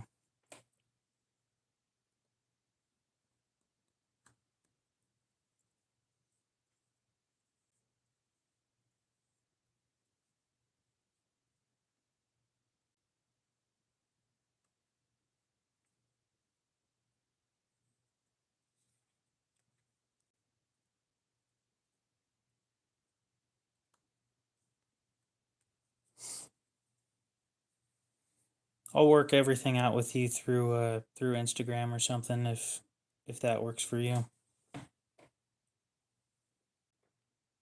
It makes things easier than talking through through a live stream.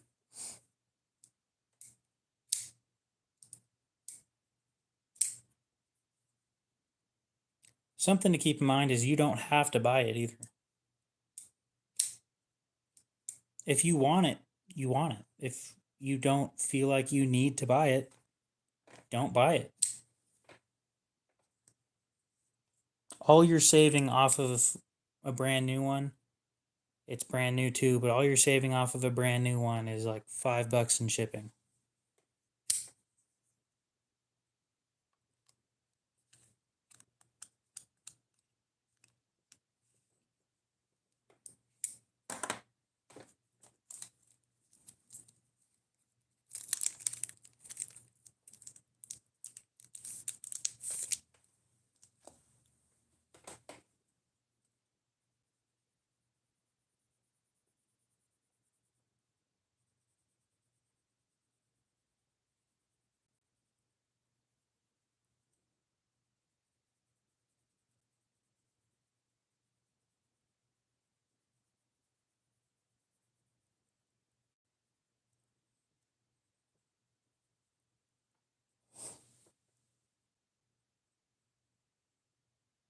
Hmm.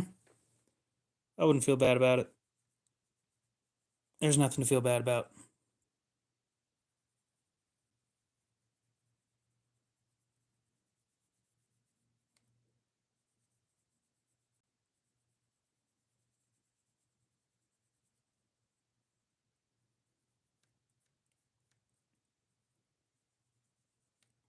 If I wanted to, I could put more effort into the channel and have memberships, but that's like basically donating, and I don't see that as beneficial to the viewers.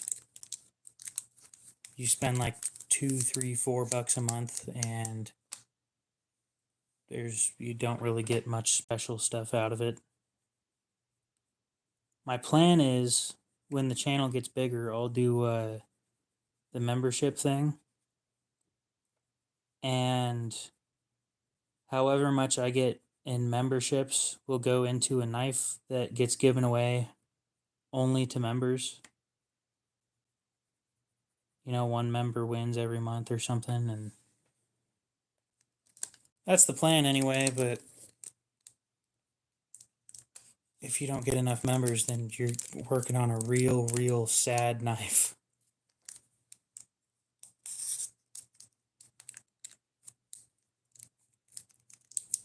But yeah, don't feel like you need to buy anything. You don't have to.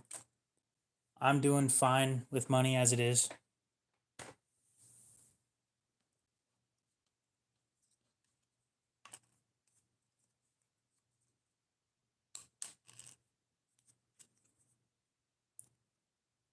Meow. Dummy.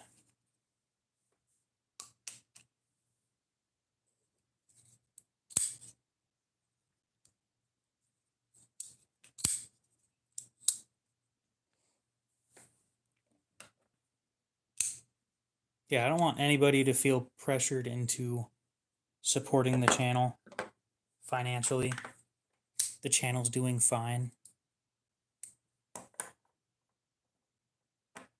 I do buy and sell knives. That's part of the channel making money. And I think right now we're sitting on $130 for the channel. That will be going into buying here pretty soon. If I don't win the next auction, it'll go into buying a few more of these to sell. And these are going for real cheap. Brand new, I think they're like 65, depending on where you buy them. And I'll be selling them for about 35 after I go through, clean them, and fix as many broken parts as possible if they have any. I take care of these things. I've taken apart this, not this specific knife, but this model 30, 40 plus times.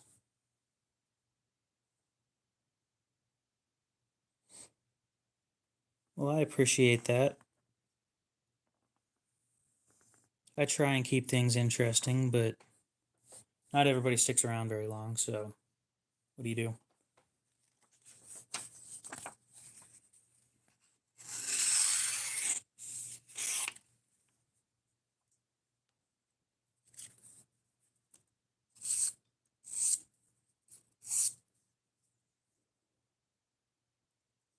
Becky, how you doing today?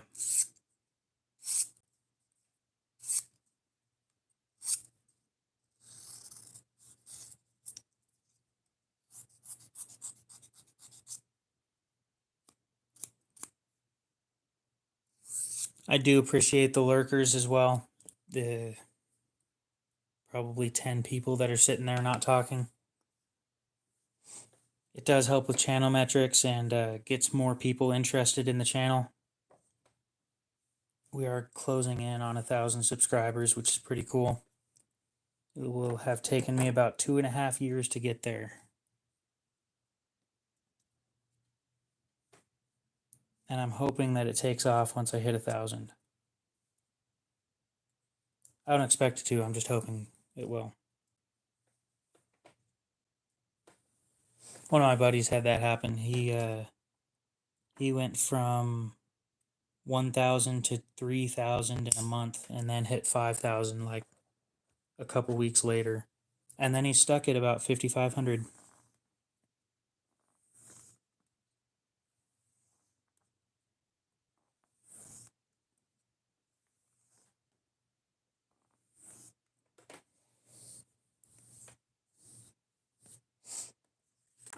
I do it for fun. I'm not here trying to make money. If I was trying to make money, I'd be charging way more for the stuff that I'm doing.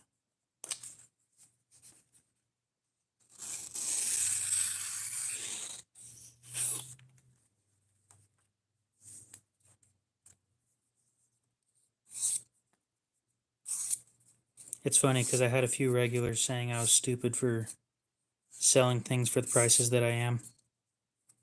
What do you do?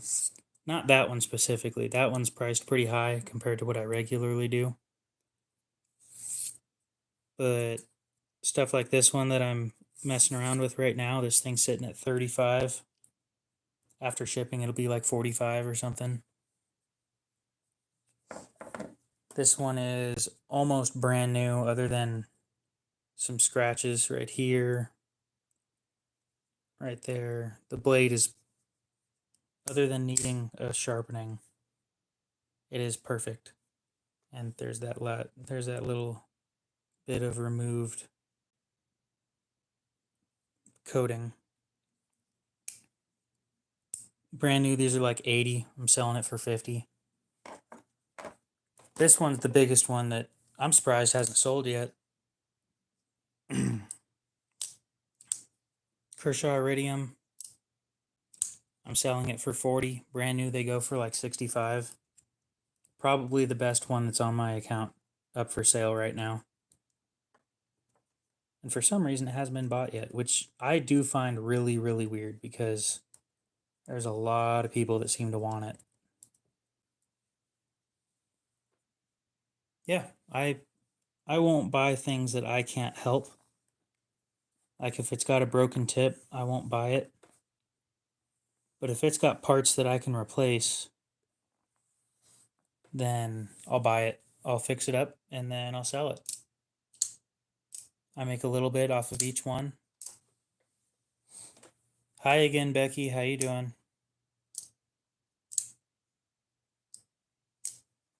I'm not making a whole ton off these things.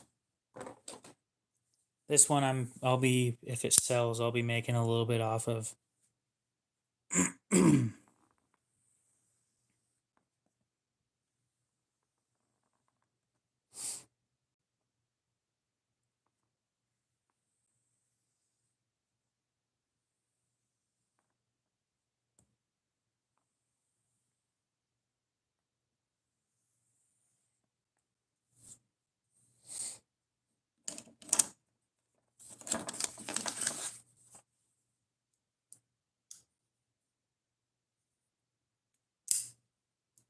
I got the Aridium for 35. I'm selling it for 40.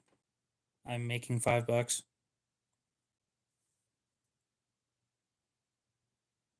Like, genuinely, I'm not trying to make a ton of money off of it.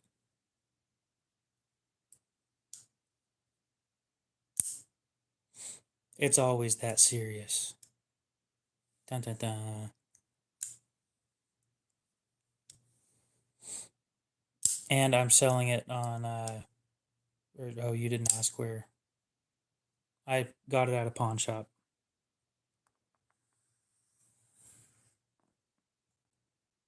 Yep.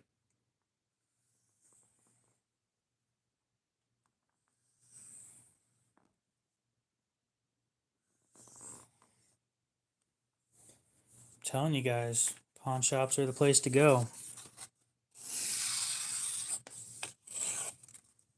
This one I'm actually making a decent amount on, but it's not insane or anything. I find if I tell people how much I'm making on it, they're probably less likely to buy it because they feel like they're getting ripped off. But I still feel like I'm selling it for under market value.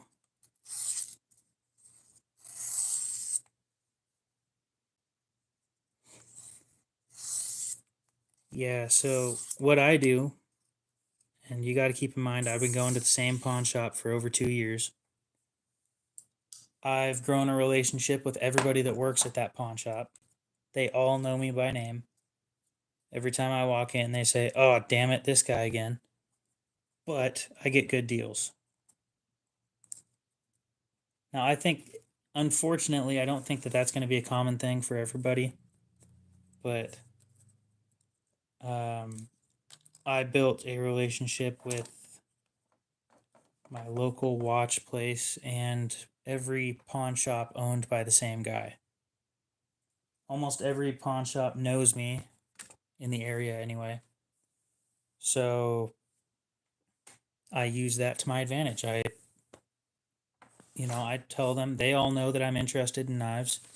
Eagle Scout, how's it going? Yeah, all the pawn shops in the area know me. They know I'm interested in knives. If I tell them that something's overpriced, they're like, okay. And then I ask what the best they can do on it is, and sometimes I get a good deal. Sometimes I don't. If I don't, I just don't buy it. I'll come back later and see if they'll give me, or they'll take less.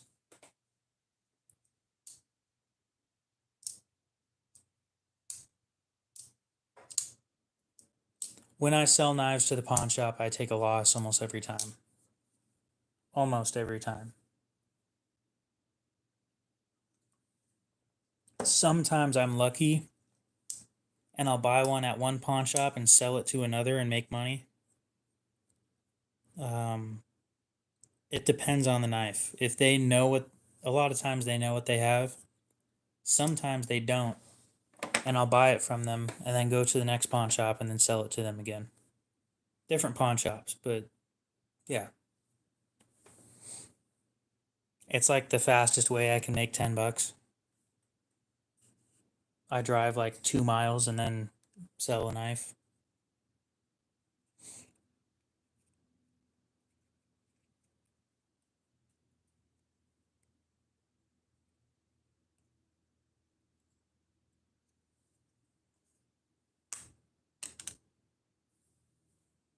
That's interesting. I don't think it's ever landed on the other side. Will it now? Yep. Okay.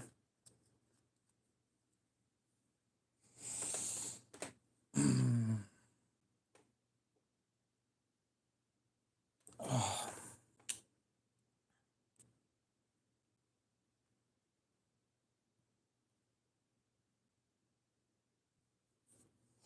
Okay, I got about an hour from right now until I need to head out. Ooh, crab with a knife. I don't know if you got to see this, but I took another knife apart today. Not this one.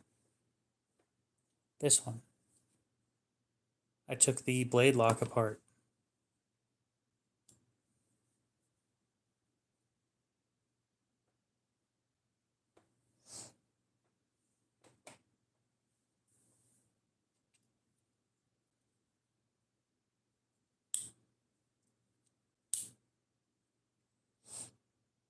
Yeah, the CRKT with the blade lock. It was not as much of a pain as I thought it was going to be. I thought it was going to be so much worse. And I'll go ahead and take it apart again because it wasn't that bad. I thought it was going to explode the first time I took it apart. Oh, okay. Well, then, if you already saw it, then I'm not going to take it apart again because as easy as it was, that doesn't mean that I want to waste time. We got 15 people in here. We'll see if people stick around while taking it apart.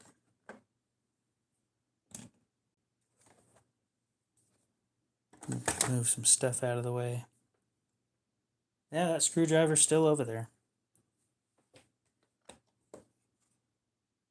T6.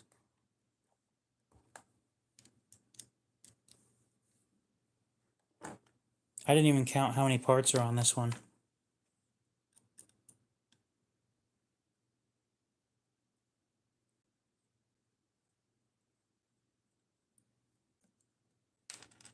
I have no clue what you meant by that.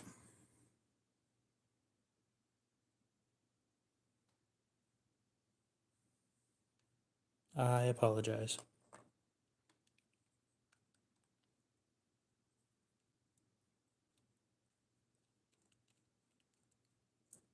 Oh yeah, we tightened it so it wouldn't do that.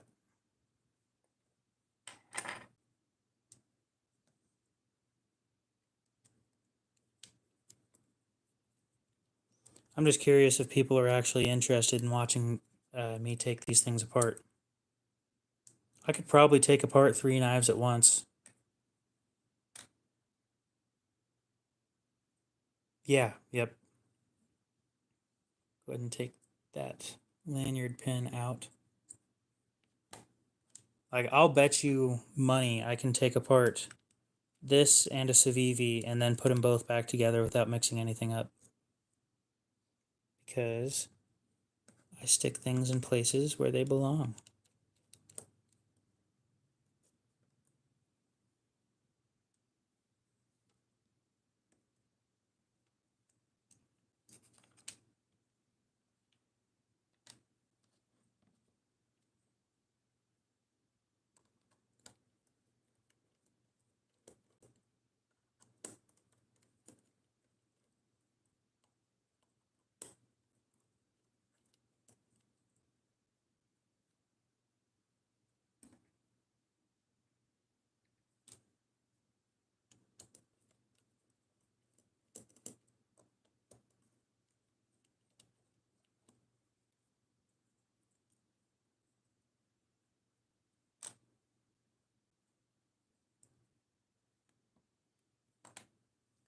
Now for the pry bar.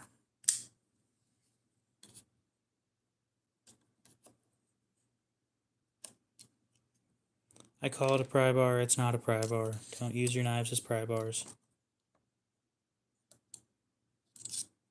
I do because that's the most abused knife in my collection, and frankly, at this point, it doesn't really matter.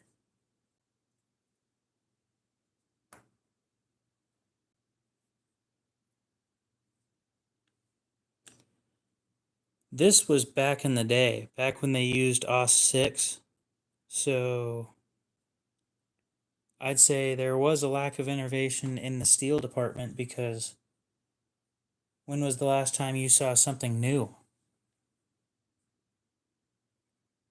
I'm not sure they even moved a Magna Cut yet. And that's kind of a big deal.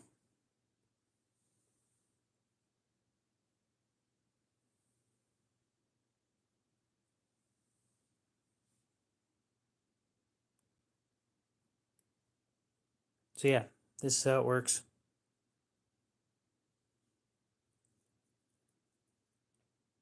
This right here locks into that or that for the open and closed position. Back in the day, they were a lot more innovative than they are now. It's sad watching a company with so much potential and so many designers behind them and they just stagnate where they're at. It is really sad to watch.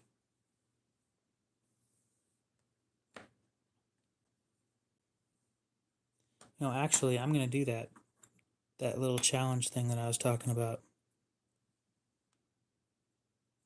I'll have 2 parts or 2 knives apart on the table. I don't care. And take you off. Pry bar, come here.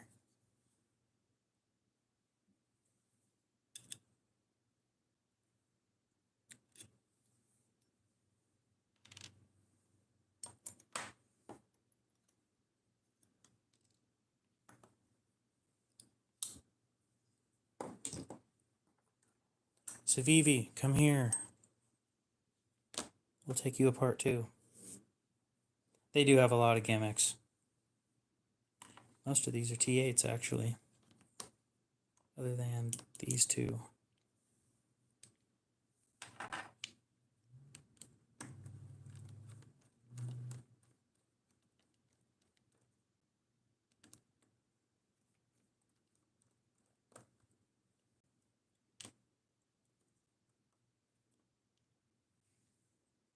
That's weird.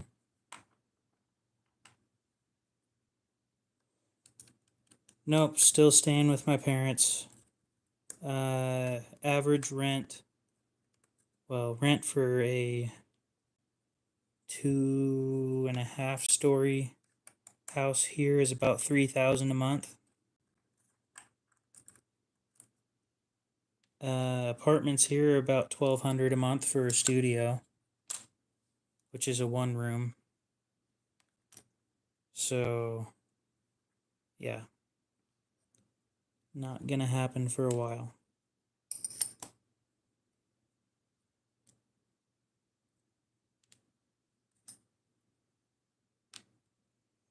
People are gonna join in and wonder what the hell is going on and why there's 2 knives taken apart on the table.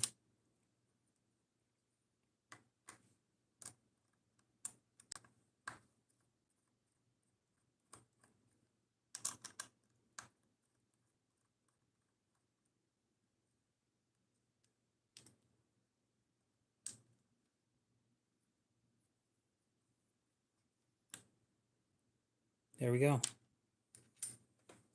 2 knives fully disassembled. We will start with this piece. The same piece we just ended with. Go right there. Put this piece on the back where it belongs. And that screw right there.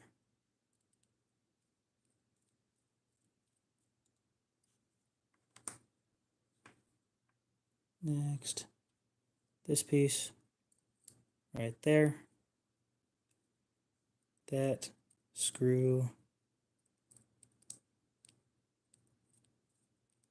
right there where it belongs. So when you've taken apart these knives so many times, like I have, this stuff kind of just becomes second nature. I've gotten so used to taking these knives apart.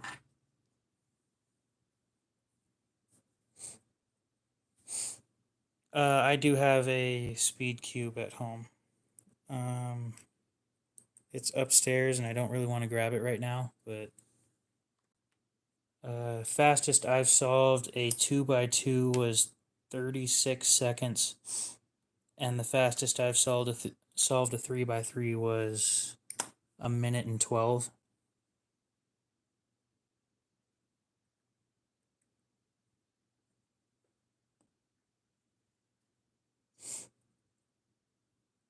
Or no, the 3x3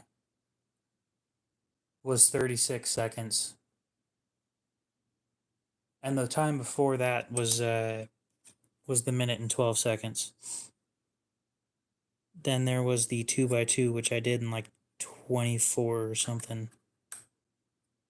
It was a godly 3x3 setup. It was insane. I didn't have to repeat any procedure more than once. and it just got solved so fast. Yeah, my sister got into it, I got into it, and I wasn't bad at it, so it was fun. I don't remember how to solve any of them, but I know I could figure it out again.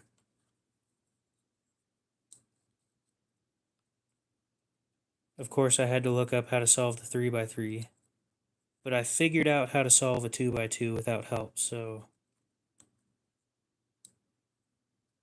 then the liner's bent. That's weird.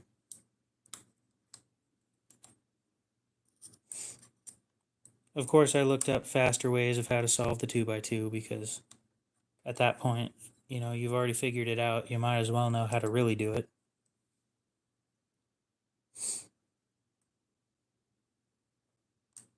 Yeah.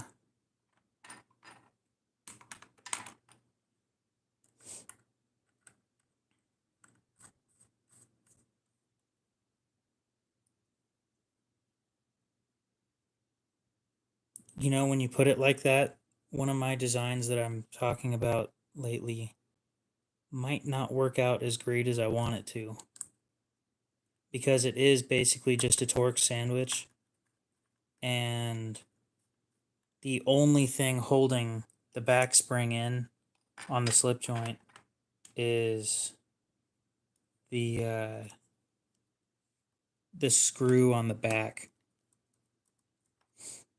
Like, it'll work putting it together, but when you take it apart, something might go flying. I didn't even think about that until just now.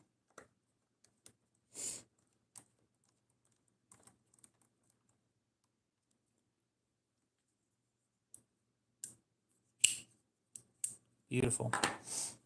But that's what happens when you use less pieces. The least amount of pieces you can use, and things start not going the way that you wanted them to.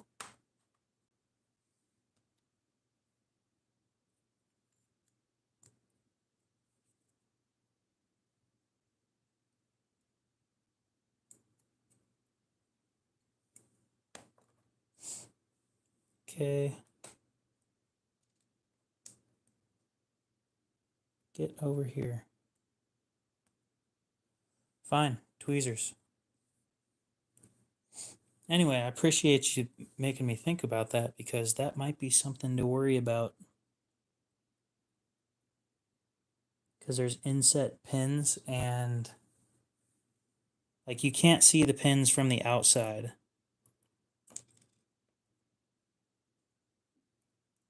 But when you take it apart, there are 3 pins that go all the way through the backspacer to prevent things from to prevent it from moving.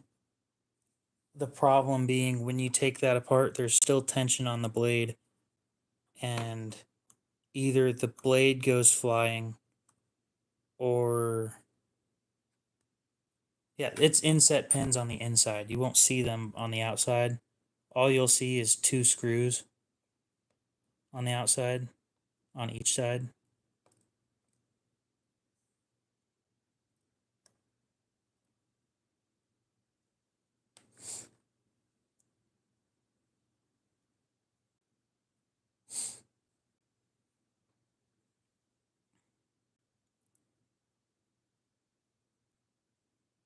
I think I was into the Speedcube stuff for like 2 months, and I got pretty good at it really quick. I learned that I'm more into the taking things apart kind of stuff. As you have probably noticed if you've watched this channel for more than 5 minutes. Or if you go look at my channel page and you see I have a whole bunch of videos telling you how to take your knife apart.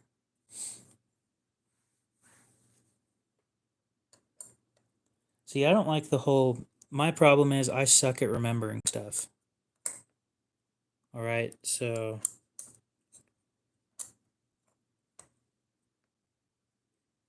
Like, this is fairly simple to remember, how to put stuff like this together.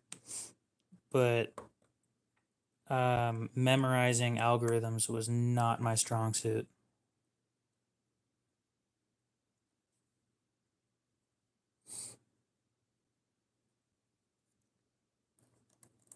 You know what I find annoying? Are children. I'm sure everybody can agree with that. I know, hot take. Your children screaming on an airplane are not the most entertaining things in the world.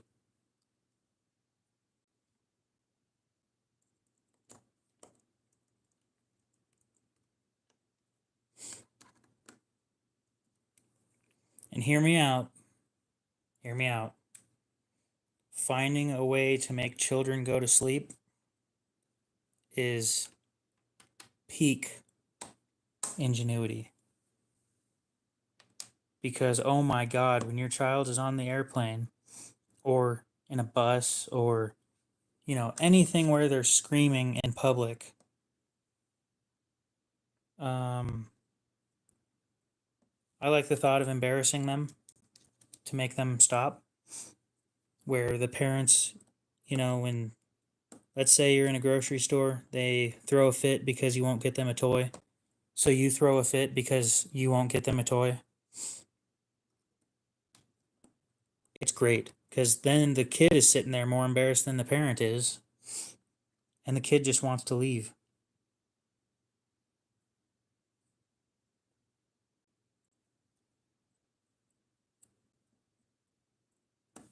Well, we don't do illegal stuff here. And I have a feeling making people sleep permanently is illegal. I haven't checked the laws on that.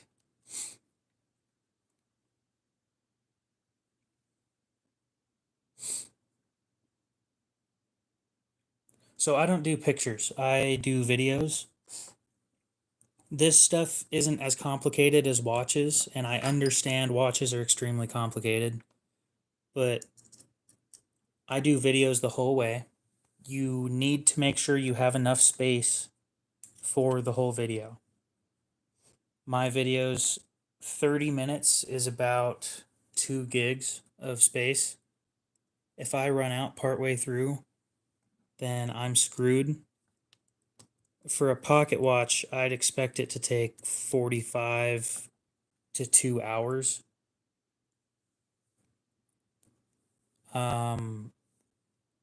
Make sure you have enough space to record the whole disassembly.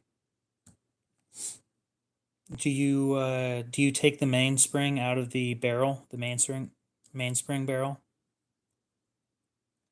Because if you do, like if you take the whole thing apart, you need to remember everything. And if you can't remember everything, then okay, so if you take everything apart, you should probably record and not take pictures.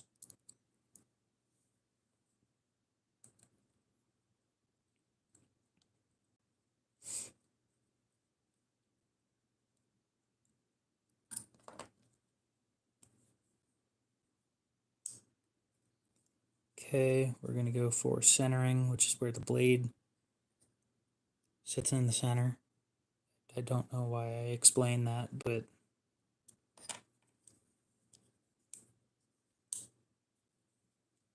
so I just had 2 knives apart on the table at the same time, put them both back together without any mix match or anything like that.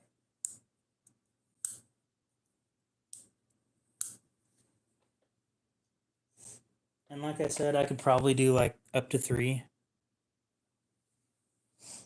I'm not going to because it takes time, but yeah.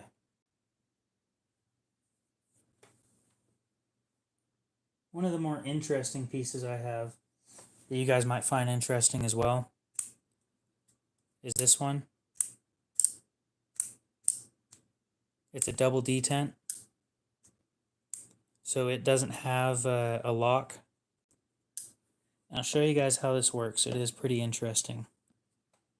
Civivi, if somebody in your company's watching, stop using T6 screws, please. Don't get me wrong, I'm glad that you only use them on the pocket clips, but they're real annoying.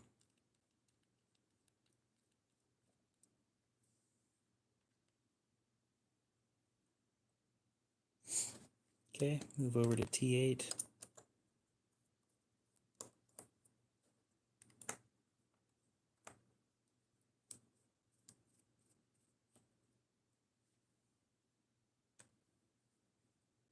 Oh, and that one is also a T6. That is exactly what I'm talking about. Having to swap between tools in the middle of working on something is not fun. So yeah, this is a detent right here. Uses spring tension. If it'll focus.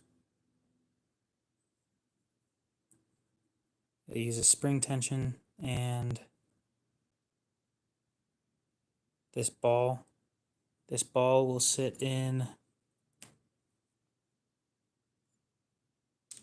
There we go. In these holes right here. There's holes on both sides. So it sits there like that, open, and it sits there like that, closed or something like that.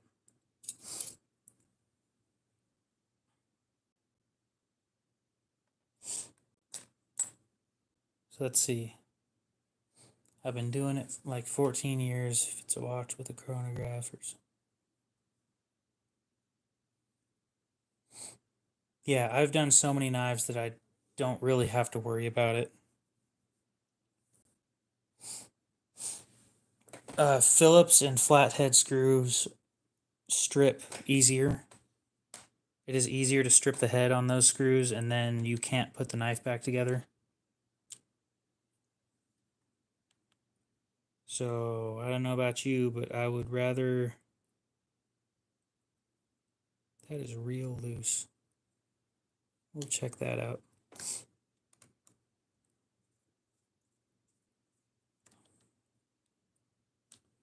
Yeah, I'd assume most watches are pretty similar on the inside. I'm not taking those screws out. That is pointless. Yeah. I've stripped more T6 bits than I have screw heads, which is a good thing. I go with the Pittsburgh Pro sets at Harbor Freight. They're cheap and they have a lifetime warranty.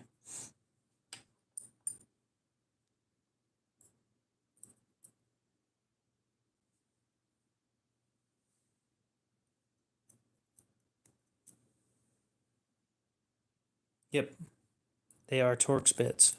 Torx.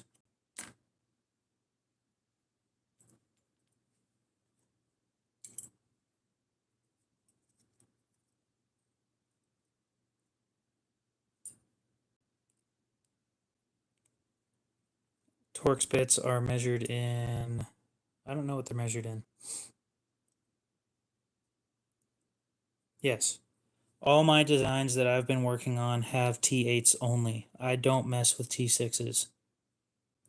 Like, even the pocket clip screws have T8s because I hate T6s so much. There's some designers who go with T10s and T8s, and I respect that. I've picked T8s because I've picked T8s.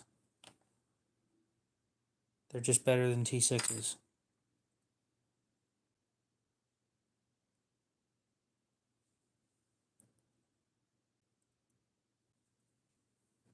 Okay, the blade.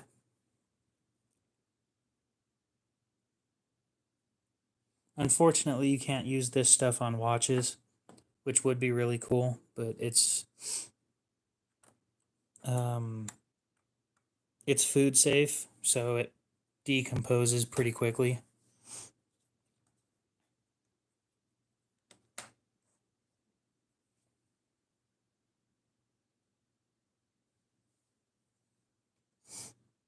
The worst offenders are T6 screws on the pivot.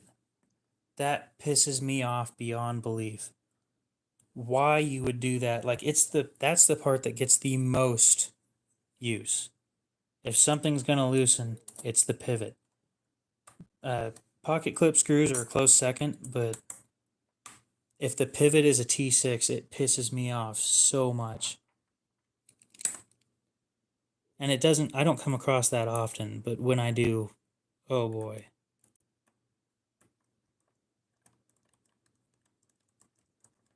Because I don't know why you do it. It doesn't make any sense. Okay. Now back to the T8.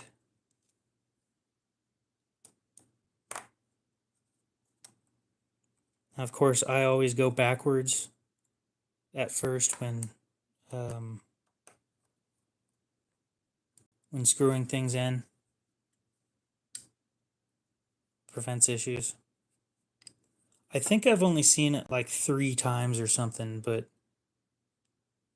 it catches you so off guard. Because you're expecting, oh, we're just going to grab a T8. Nope, you're not.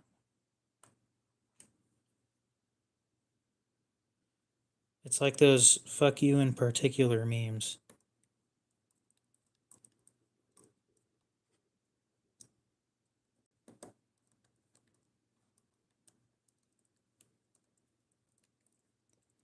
Well, what they're trying to do is, one, not allow you to work on your own tools. This one's real weird. And 2, if you break something, then you have to buy another one. It's planned obsolescence. If you ever need to clean it and you break it, if you like the knife enough, you're just going to buy another one.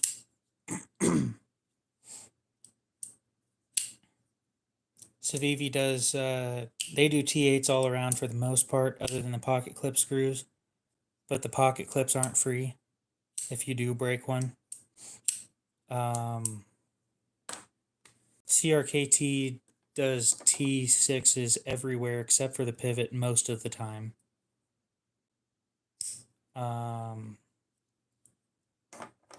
Is this a T8?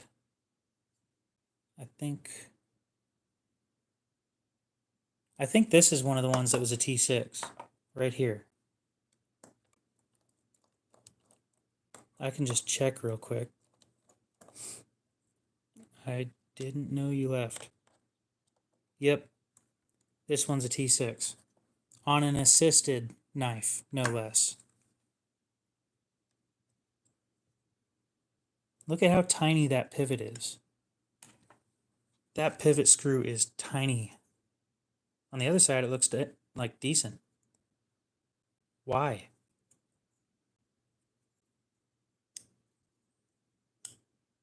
Oh, did I tighten that too much? It's real picky too.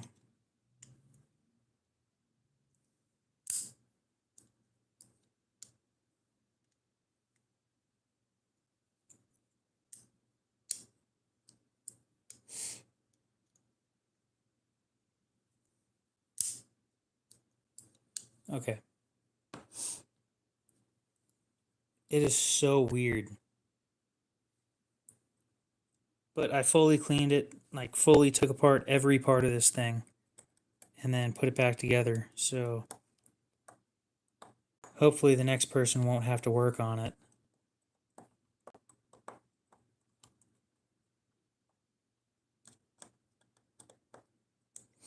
But I bought it because I thought the Ruger and CRKT collaborations sold well.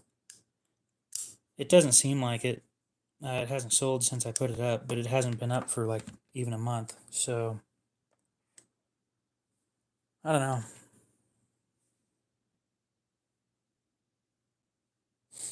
Got about 25 minutes left.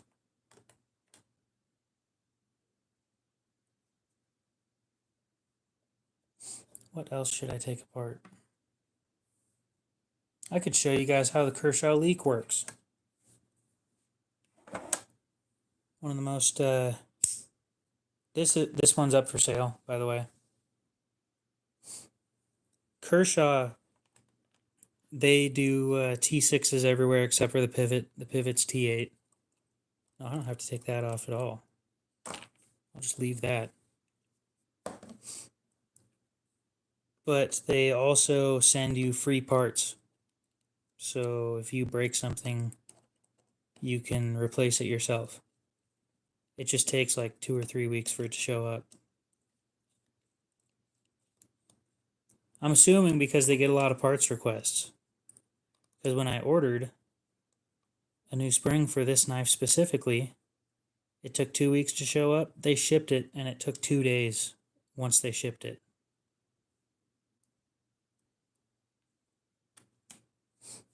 Okay, so here's how this works. Backspacer out. It's one of the least complicated spring-assisted knives.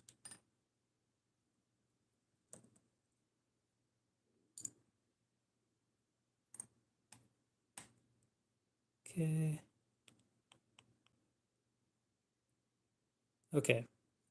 So I use automotive grease in these things because it protects the aluminum more than oil would. And when you use oil, it sounds horrible every time you open it.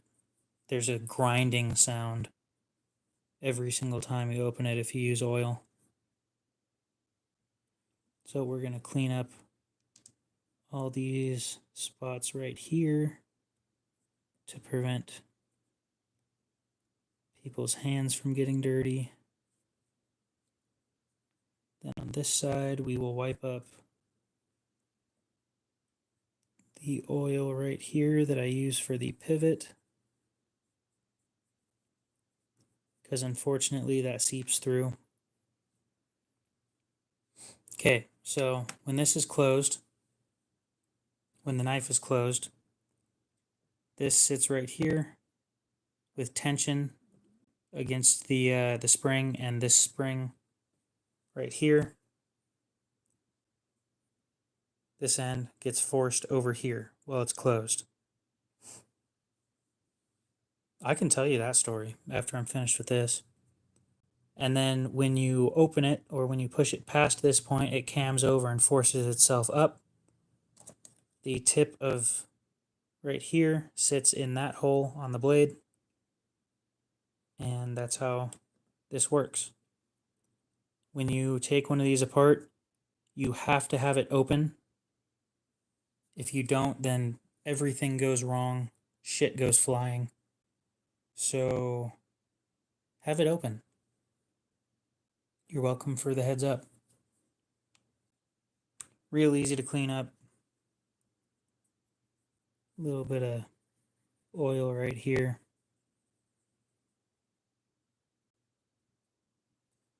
And then we'll throw those. Oh. Something is growing in that bottle. I'm throwing that away and not opening it. Okay. Now we'll put this back together. The springs go one right there and one right through there. You can see them sticking out. And then, yeah, we'll just say that. So that long one goes right there. One screw in. There we go. Flip it on over. Make sure when you're putting it together, you watch this tip of this right here and put it into the hole in the blade. I can't exactly show you guys how to do that. It's not hard to do. Now, of course, back the screw out and then go in.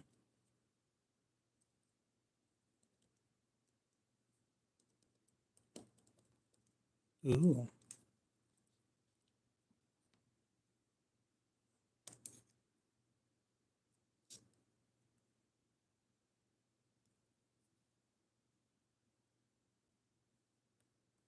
I don't mind. Becky isn't causing me any problems. I do the same thing in one of my buddy's streams just to annoy him, so being that I do the exact same thing, not gonna complain about it. So you're gonna want to tighten these, not super tight. And then we'll do the pivot screw.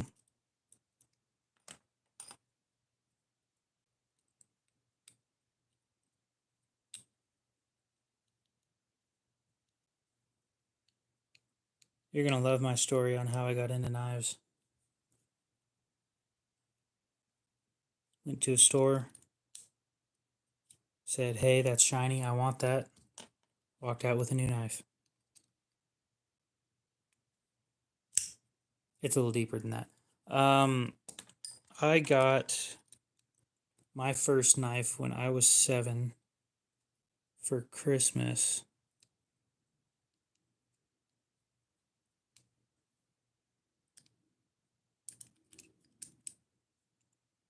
And I used it all the time while we were camping.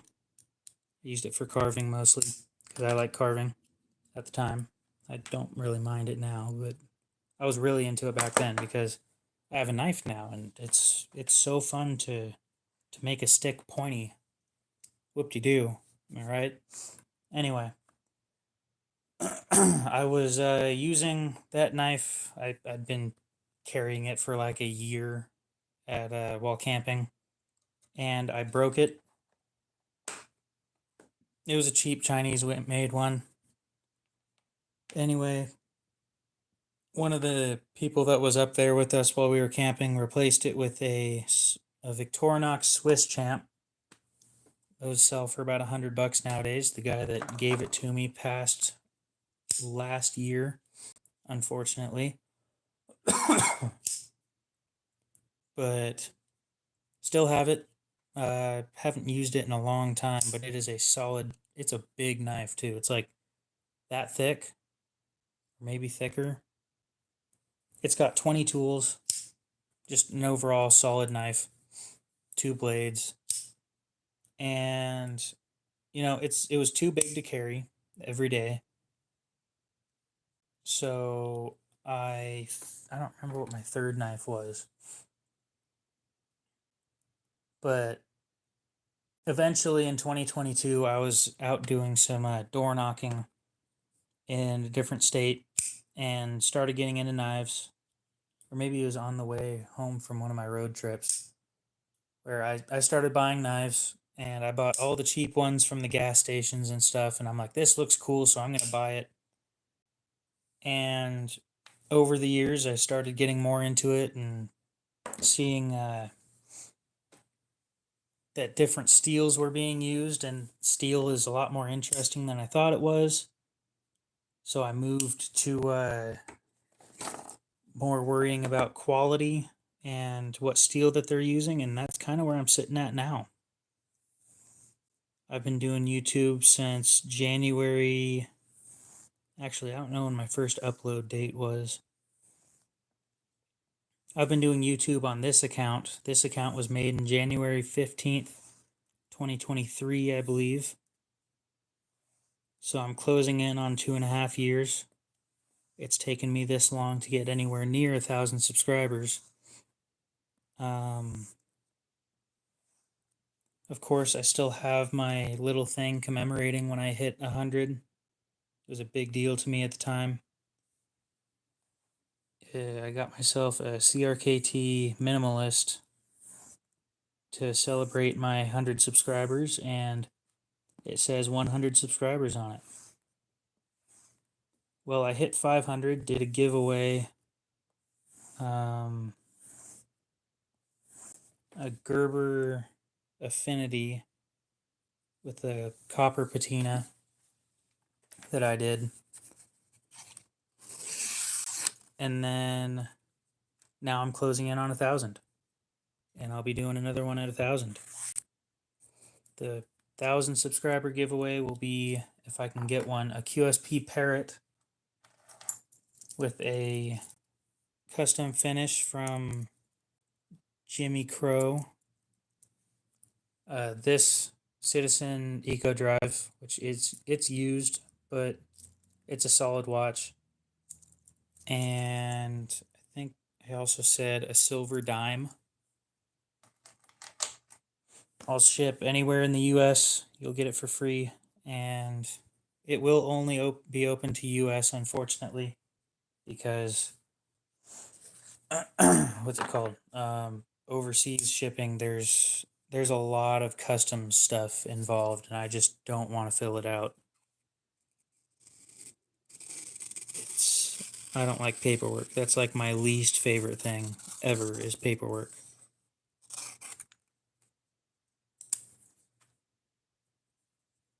But yeah, I've got a lot of interesting stuff going along. I don't think I ever told anybody that that was what the giveaway knife was going to be, which is fun because I guess I just gave that one away. Not that that's going to be a problem.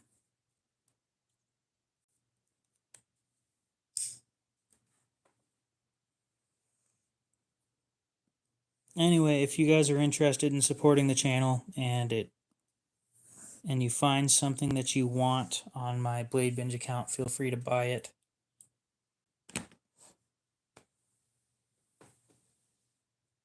It's a kitchen with a table that's covered in shit.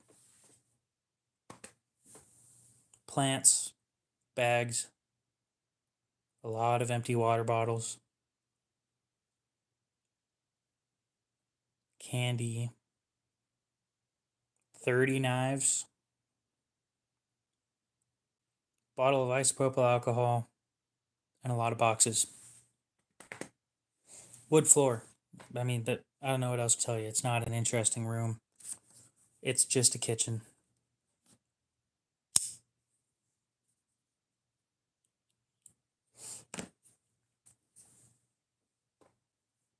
Is this sharp? Ooh. This might not be sharp.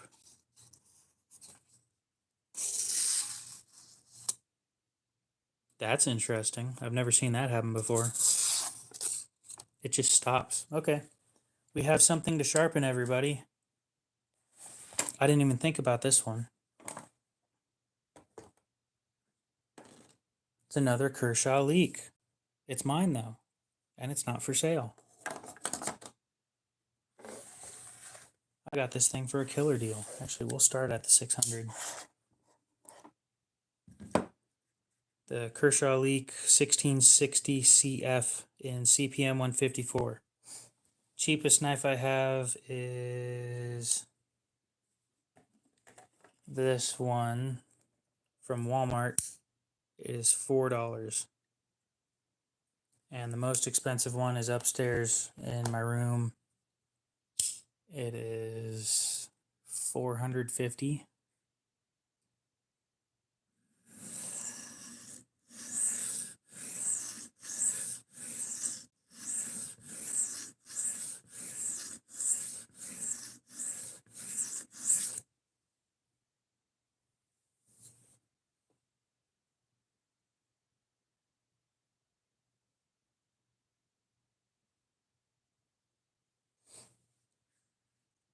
Do I need more than 600 grit or lower?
Beautiful.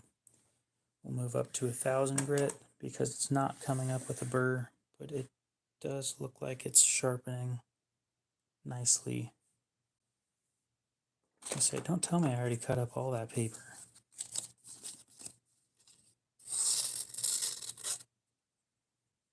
Still not sharp, but I don't want to take off a ton of material.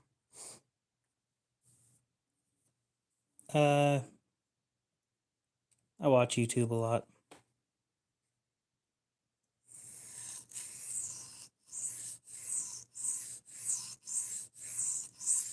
Like a lot of kitchen nightmares. I like watching Gordon Ramsay yell at people. I find it entertaining.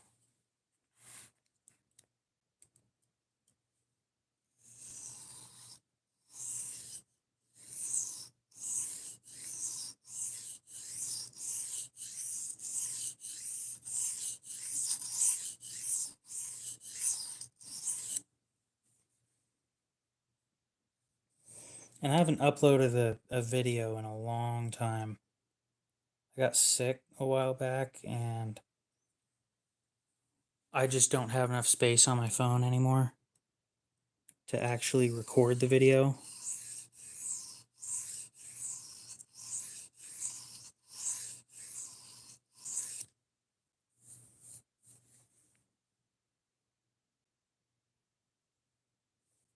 I'll start making videos again soon. I just need to find a way to make space. Watches. Not as much into watches as I am into knives, but they kind of go hand in hand with each other.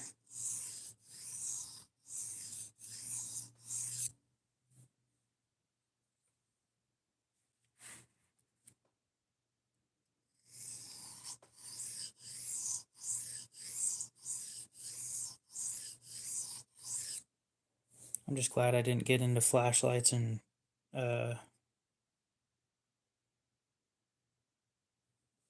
wallets and stuff.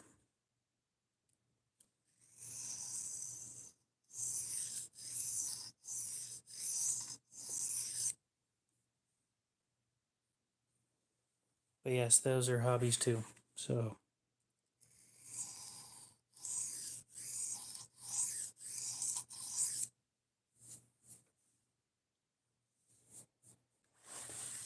okay, time for stropping.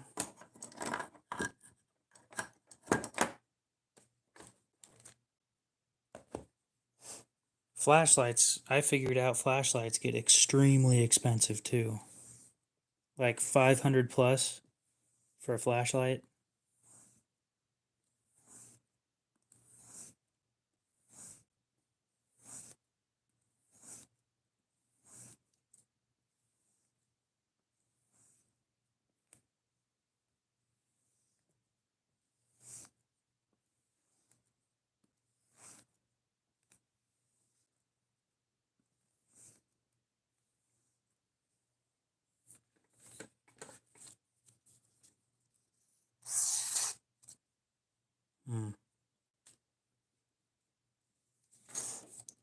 Watches, 17, I think.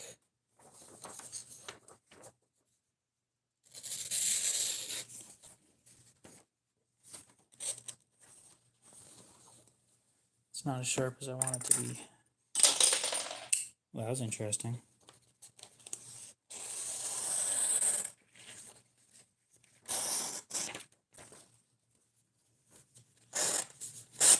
Yeah, watches I have like 17 and knives times 10.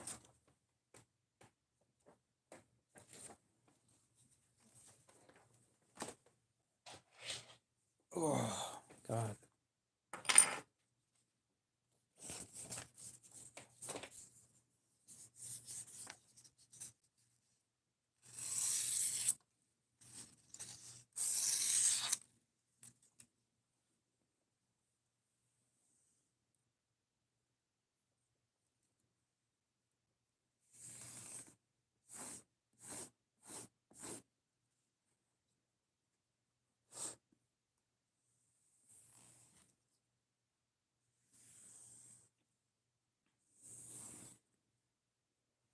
My watch collection totals around 1,400, and my knife collection's around 6,000.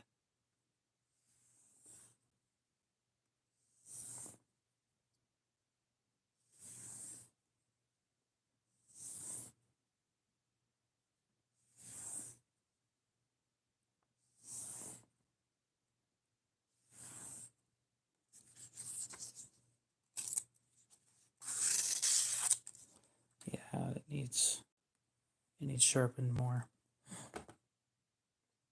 I tried.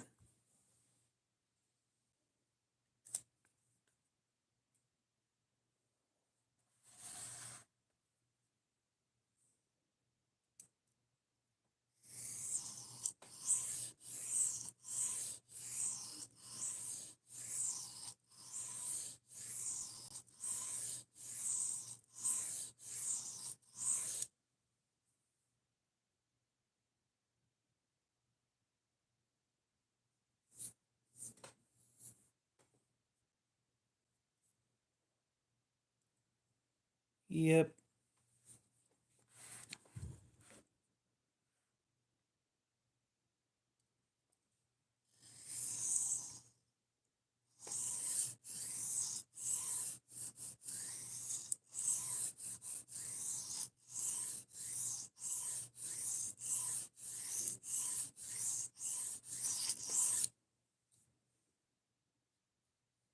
There's a burr all the way across. Beautiful. That's what I was going for. Yep. Hobbies get very expensive very fast.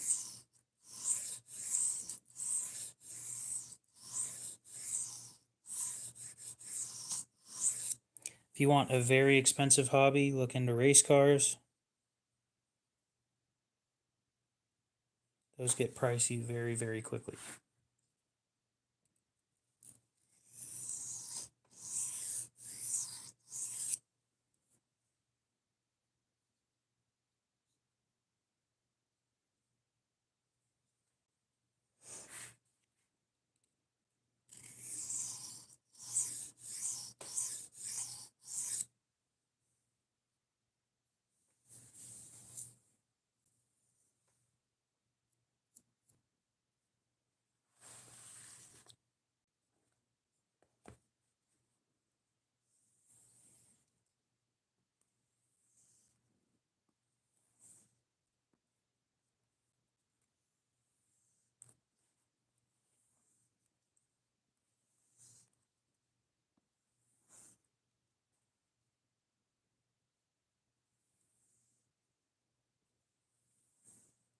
This YouTube channel would have been about guns if guns were cheaper. My plan when I first started,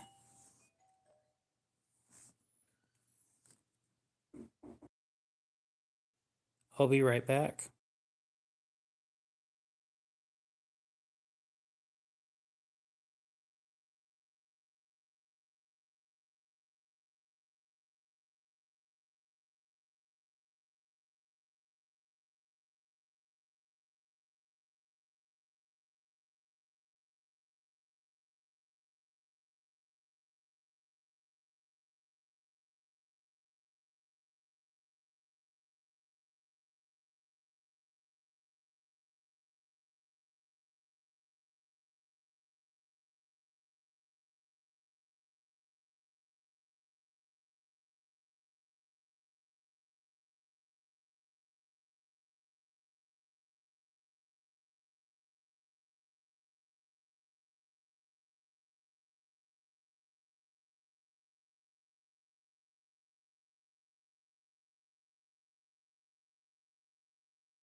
Some voting stuff.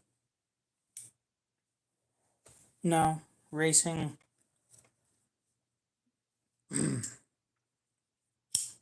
One of the guys I know has a Camaro. It's a LS7. So it's a 427 LS with 811 horse. And I don't know, I never asked him torque numbers, but thing's a freaking monster. I think he put like 30 grand into it.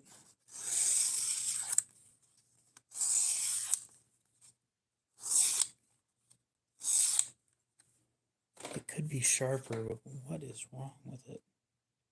Still has a burr. Very small burr.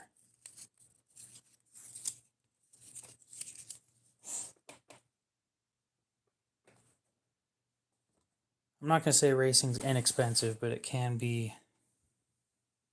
Just get a cheap car.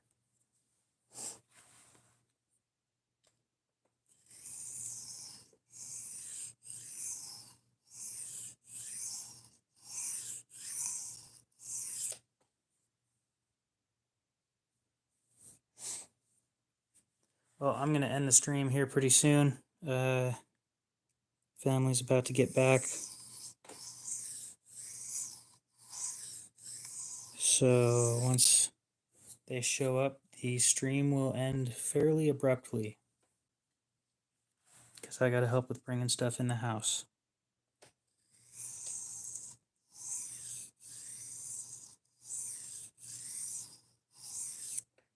Just figured I'd warn everybody, so when I say, okay guys, I'll see you later, or that's it for today's stream or something, and just shut it off, you kind of know what's happening.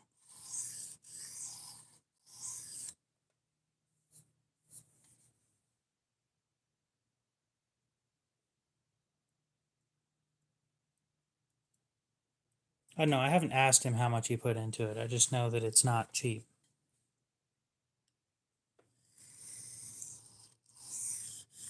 And his knife collection is sitting at around 20 grand.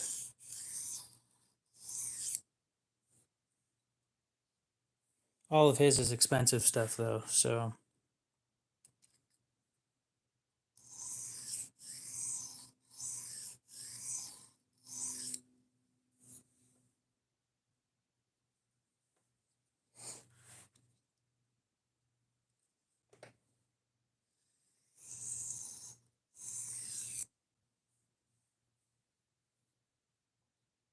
No, he does like street stuff. I'm assuming for fun.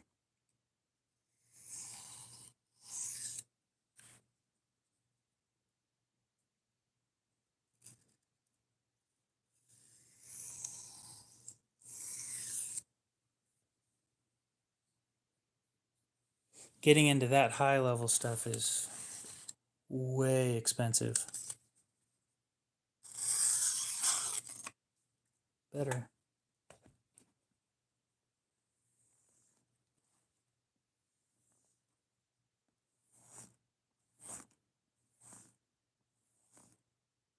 I've got stitches in the past.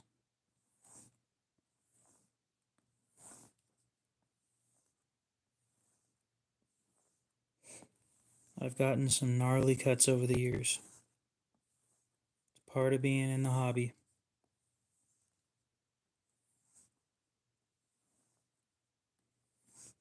Never done it on stream. I think I'm like one of the only knife YouTubers that hasn't gotten themselves on stream. At least anybody with credibility that hasn't gotten themselves on stream. Much better. But yeah, I got that. That one was fun.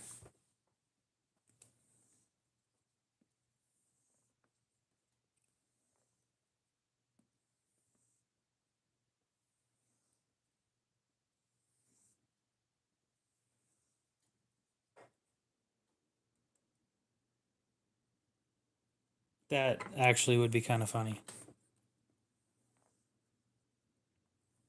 Just spray some ketchup on the table and scream. I'm curious if that would get me banned.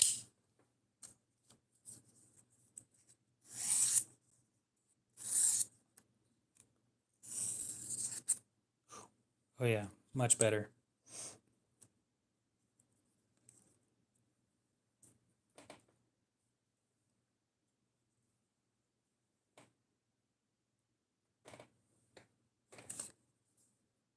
Just like All right, guys, I gotta end the stream and go to the hospital. I usually stream on Fridays at about whenever Knives, I guess, is done streaming. So Fridays between 9 and like 2 in the morning.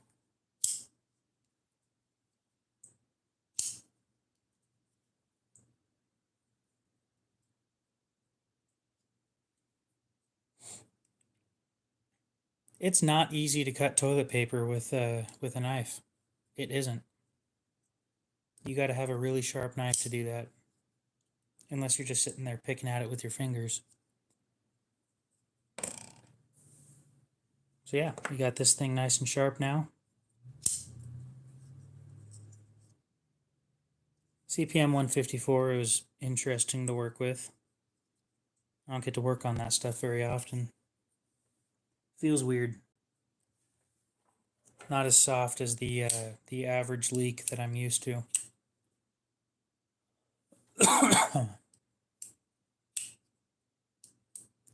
Not interested in that one.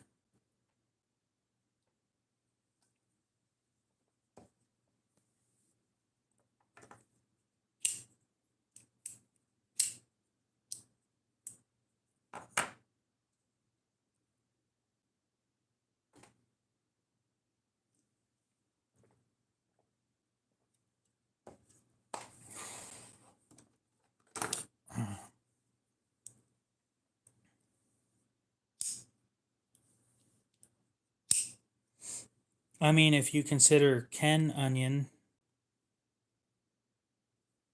as an onion that's nice. This guy's last name is Onion. He designed this. And this. Yep, Fridays.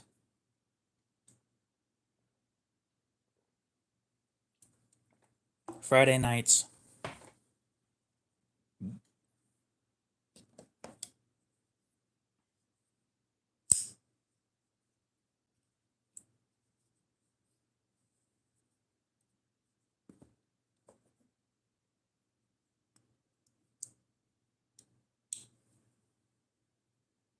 Ken Onion Design.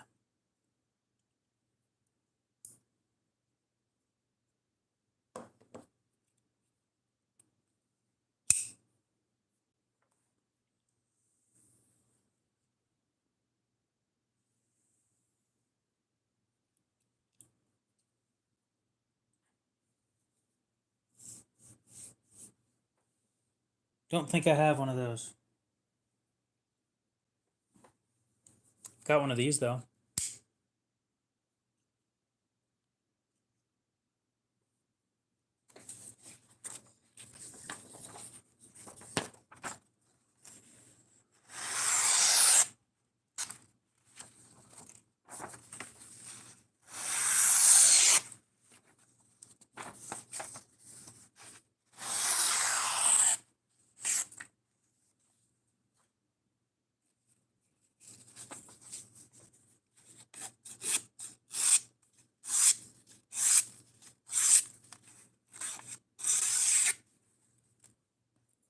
Pretty sharp. I don't have very many fixed blades. I don't have very many bucks either.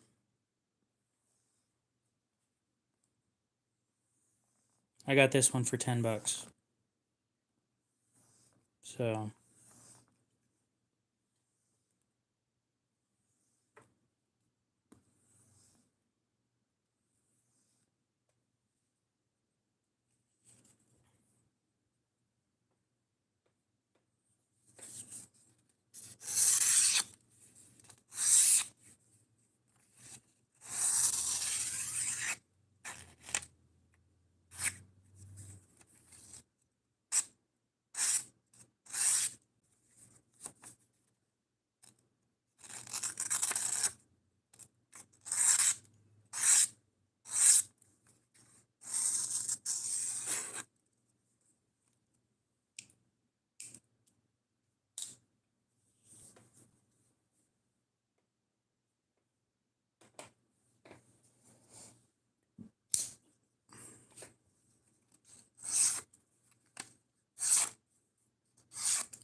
Very fidget friendly.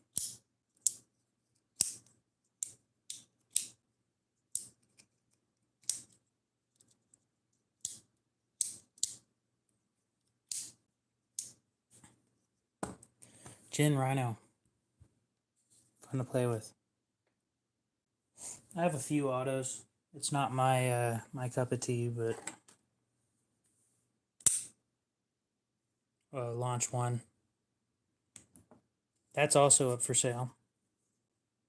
That one's specifically up for sale on Instagram because Blade Bench doesn't allow people to sell autos.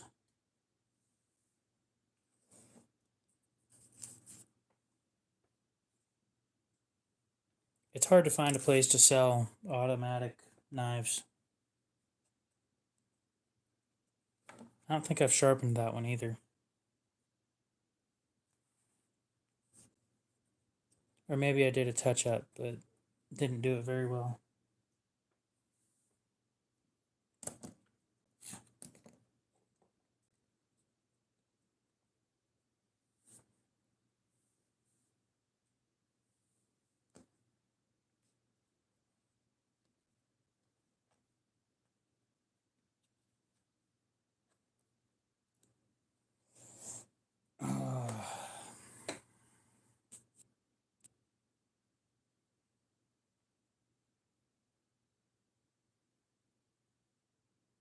Well, it is about time for me to head out.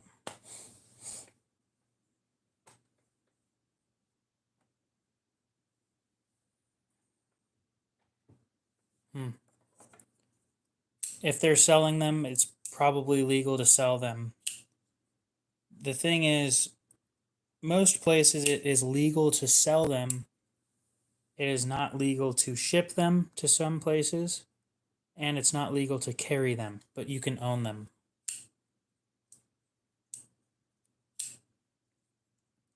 Like, you can own them in Oregon. You can't carry them in Oregon. And let's see, I think you can sell them and make them in Oregon. Because Benchmade makes them in Oregon.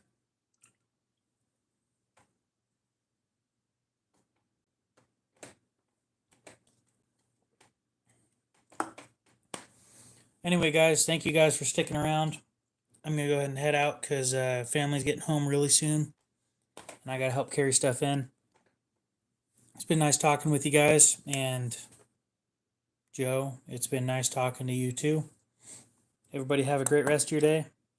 And we'll probably see you guys next Friday when I stream in the middle of the night. So, have a good one. Peace.